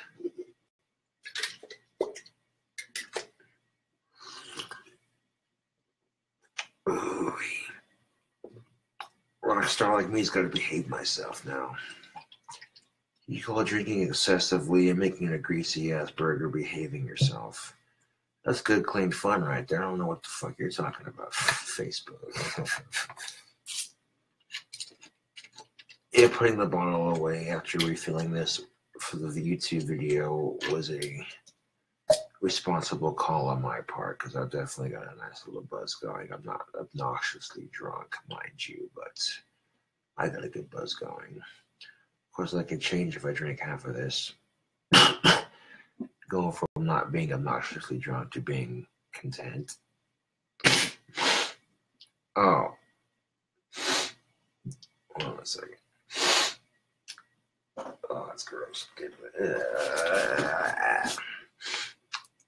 See, it's a good thing I wasn't coughing and releasing mucus on the cooking video. That went smoothly without any trouble other than getting hiccups, dropping the spatula, and having to switch patties for a decade. 3 little minor work with that shit on the spot. Other than that, that went flawlessly.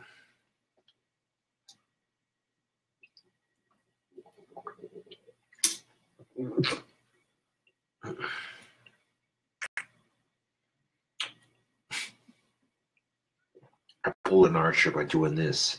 Just like, hold on a second. Oh, Laura, what the shit?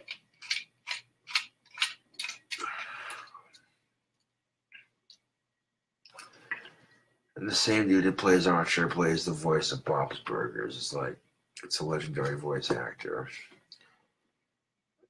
I have a decent career in voice acting for cartoons because some of these fucking impressions that I do of other cartoon characters is pretty spot on.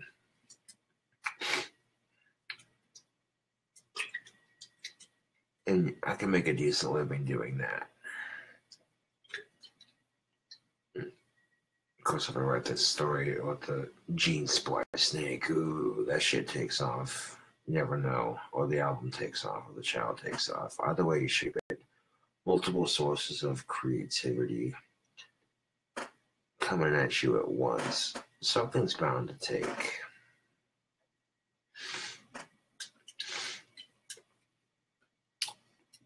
Because alcohol prohibition worked out fantastically, didn't it? Unless you know how to make it yourself, you're pretty much guaranteed to do some damage doing it. So you either knew somebody who knew how to make it or you made it yourself. And it funded illegal activity. But then as soon as they legalized hooch again and sold it out of responsible liquor stores and had companies who were paid like Budweiser and Bacardi and what have you to make the booze responsibly, you know you're not getting fucked over. The bottles are sanitary when they're filled and that sort of thing. And you tax the fuck out of it, and all of a sudden, tobacco and alcohol make our country a shit ton of money. So, of course, whenever the state's hurting for some money, the most convenient excuse is to make tobacco and alcohol more expensive. Because it's a way for them to say, oh, we care about your health, so we don't want you doing those things. So we're going to make it more expensive to encourage you to quit. Bullshit. The state's broken. You want money. Don't lie to me. Don't be that. Don't be a fucking typical politician and lie to me. I can't stand that shit. If we would have said, hey, look, the state's hurting for money. This is why we're doing it. All right, that's an honest answer. I can respect that. But don't sit there and tell me you care about my fucking health. That's why you're making tobacco and alcohol more expensive. Don't bullshit me on that. I was not born last night, motherfuckers. That's conveniently what's happening in Wyoming. Cigarettes and booze are becoming a little bit more pricey than they should be. And they're cutting programs from schools, and oil field workers are losing their jobs, drying up, unfortunately. So they gotta find a way to balance out the economy a bit. So they figure, okay, if we legalize cannabis like Colorado did, because as that oil's drying up, people are gonna be needing jobs, and the fucking economy's hurting for cash. You see how much fucking money Colorado makes, and it's like, it's a no-brainer. I mean, it's a Republican-run state. Money talks, bullshit walks. But because it's a Republican-run state, that's why everywhere else, weed's legal, medical, recreational. But in Wyoming, you know, and lassos were made out of hemp for a long-ass fucking time, right up until about World War II. They were made out of fucking hemp. And Wyoming would save $9.15 million a year in taxpayers' money just legalizing it, and that's not including the sale of it and the tax of it from the sale of the tax and that sort of thing. So it has the potential to get our country out of debt and heal a lot of sick people and make our country a shit ton of money. And then if the rest of the world sees the United States is completely legal on pot, they're like, you know what? We're going to make the same fucking move. Next thing you know, people are sharing the oil. They're saying, fuck the nukes. Like, who gives a fuck if your country has more nukes? It doesn't matter, dude. Because when it's Mother Nature, the consequence is still going to be the same. And potentially ruining the environment of your friends in your neighboring countries just because you're in a pissing match with someone else's country, it really seems irrelevant. I mean, if you're going to fight a goddamn war, then fucking people on the ground or people in the air or people in the sea, the old school way, you know. Because nukes should be on that list of weapons that you cannot use during warfare. I know the world leaders have that list. The United States is not allowed to use a laser-fired cannon from the ocean, which it's the United States military. You think they don't got that kind of technology? this big ass fucking bow with this subsonic laser beam that you can shoot it from like 50 yards out in the middle of the fucking sea, hit an enemy base, and just watch it go. No missiles needed. And if they got cars that run on it's possible. Using subsonic laser beams and sound waves to really destroy an enemy's base in a matter of seconds. And if it's run off just a little bit of electricity, it maybe costs like $5 or $6 per shot. It'd be an effective fucking weapon. Is it possible? Yes, it is 100% possible. Look how far technology's come. It's only come so far. It's got a long ways to go. They got fucking Google glasses, for fuck's sake. You'd be browsing Facebook with your glasses. I'm just fucking saying. Holographic keyboards that project a typing keyboard onto a desk, so you don't have to play. You don't have to worry about getting ashes stuck in between the keyboards. Just the future is now, the past is then, and technology's here. And the shit they're gonna come up with in the next 100 years is gonna be crazy, man. I'm just saying, if you're lucky enough to live through the next 100 years worth of technology, you're gonna witness is mind-boggling and just beyond fucking awesome. The future really holds no fucking limit, Facebook, if you think about it. Because fucking, what's it called? Tuberculosis was a deadly disease, and then they found a cure for it. That's a classic example. I'm just saying. If we're going to have laws on time travel that say you cannot alter the past or the present or the future, otherwise you'll go to jail for doing it. They'll probably have certain laws. If time travel becomes a thing, they'll be like, okay, you know what? You cannot alter the time in any way, shape, or form. You may only use time travel to visit, and you must be incognito and discreet. You know what I'm saying? So it's probably going to be a touchy thing, lots of regulations, a hassle to set up paperwork, and getting a fucking permit that says this person, Which would suck, because if you could alter time and stop every mass shooting from happening, if you could alter time and kill Adolf Hitler's parents before they were even born, or convince his fucking mom to swallow, if you could prevent a bunch of nasty shit from happening, it'd be awesome. But, I could already see it being one of those hot political debates, kind of like gun control and abortion in these times. I could see that in the future being a hot button issue. People talking time travel, like, should you be allowed to alter the past for the good of humankind, or should it be forced to stay the same? And there'd be a bunch of arguments saying, well, those people are already dead, so it really wouldn't make much of a difference. Yeah, but they die in the future anyway, so yeah, no. And then people saying, there'd be two sides to that fucking argument, and I don't even want to go into too much detail because I don't want to think about it right now.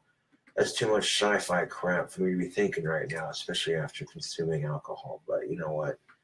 That's at least food for thought right there. You cannot say I'm not leaving this video off with something to think about, like dank-ass cooking video on the way, possible technology in the future, you know what I'm saying? And that's just one of many dank cooking videos I'll be uploading to YouTube when I can. You know what I mean? Like, that's the shit that helps build the channel, you feel me? Facebook.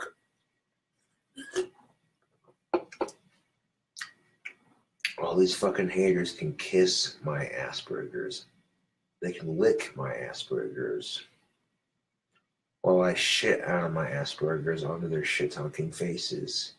Give them some toilet paper. Give them some toilet paper to wipe their mouth, because these haters be talking shit. That's golden shit, though, right there. I'm telling you, that is golden shit. You have to be a bit more savvy than these trolls. When they try to talk shit or be a smart ass, You gotta find a way to just kind of one up that a little bit. Like, okay, that's what you're saying is, not as funny as what I gotta say. And if you approach it with that attitude, and then you slay them, block them, and ignore them, the King Cobra step to dealing with trolls on the internet: slay them, block them, ignore them. Well, it'd be the 3 or 4 step, because that fourth and final step is going to make that person that's trying to troll you go, damn, this person's good. I could keep trolling this person like an obsessive stalker weirdo, or I could just go about my life and focus on my own shit. And if you're good at what you're doing, you'll get people that will obsessively troll you. It's like they're your biggest fans or some shit, which doesn't make any sense. I mean, there are bands I dislike. I'll make fun of them on occasion because that's good for the laughter, you know. Or at least have the shit to back up your shit talk. If you're going to talk shit out of a band and say, well, this person sucks guitar, blah, blah, blah, blah, and not at least be somewhat semi-decent at guitar yourself, then people are going to say, well, you don't even play guitar, so why are you talking shit? You're just a jealous hater, you know. But then you whip out your guitar and, you know what I'm saying? They see that shit going, they're like, okay, never mind then. He's not just talking shit. Damn. Put a pinch of that Kentucky Brown into the pipe while I wipe these haters' faces on my Asperger's. Do the Asperger's jokes, do they get old? No, they don't. I make fun of my own Asperger's to the point where it's almost obsessive, just to prove a point. Most of it involving fecal matter in reference to ass, because the word ass is in Asperger's. And then uploading a dank Asperger video to YouTube, which is unrelated to the making fun of my own Asperger's. That's just because people love the cooking videos. Completely unrelated, but it adds to the irony just a bit.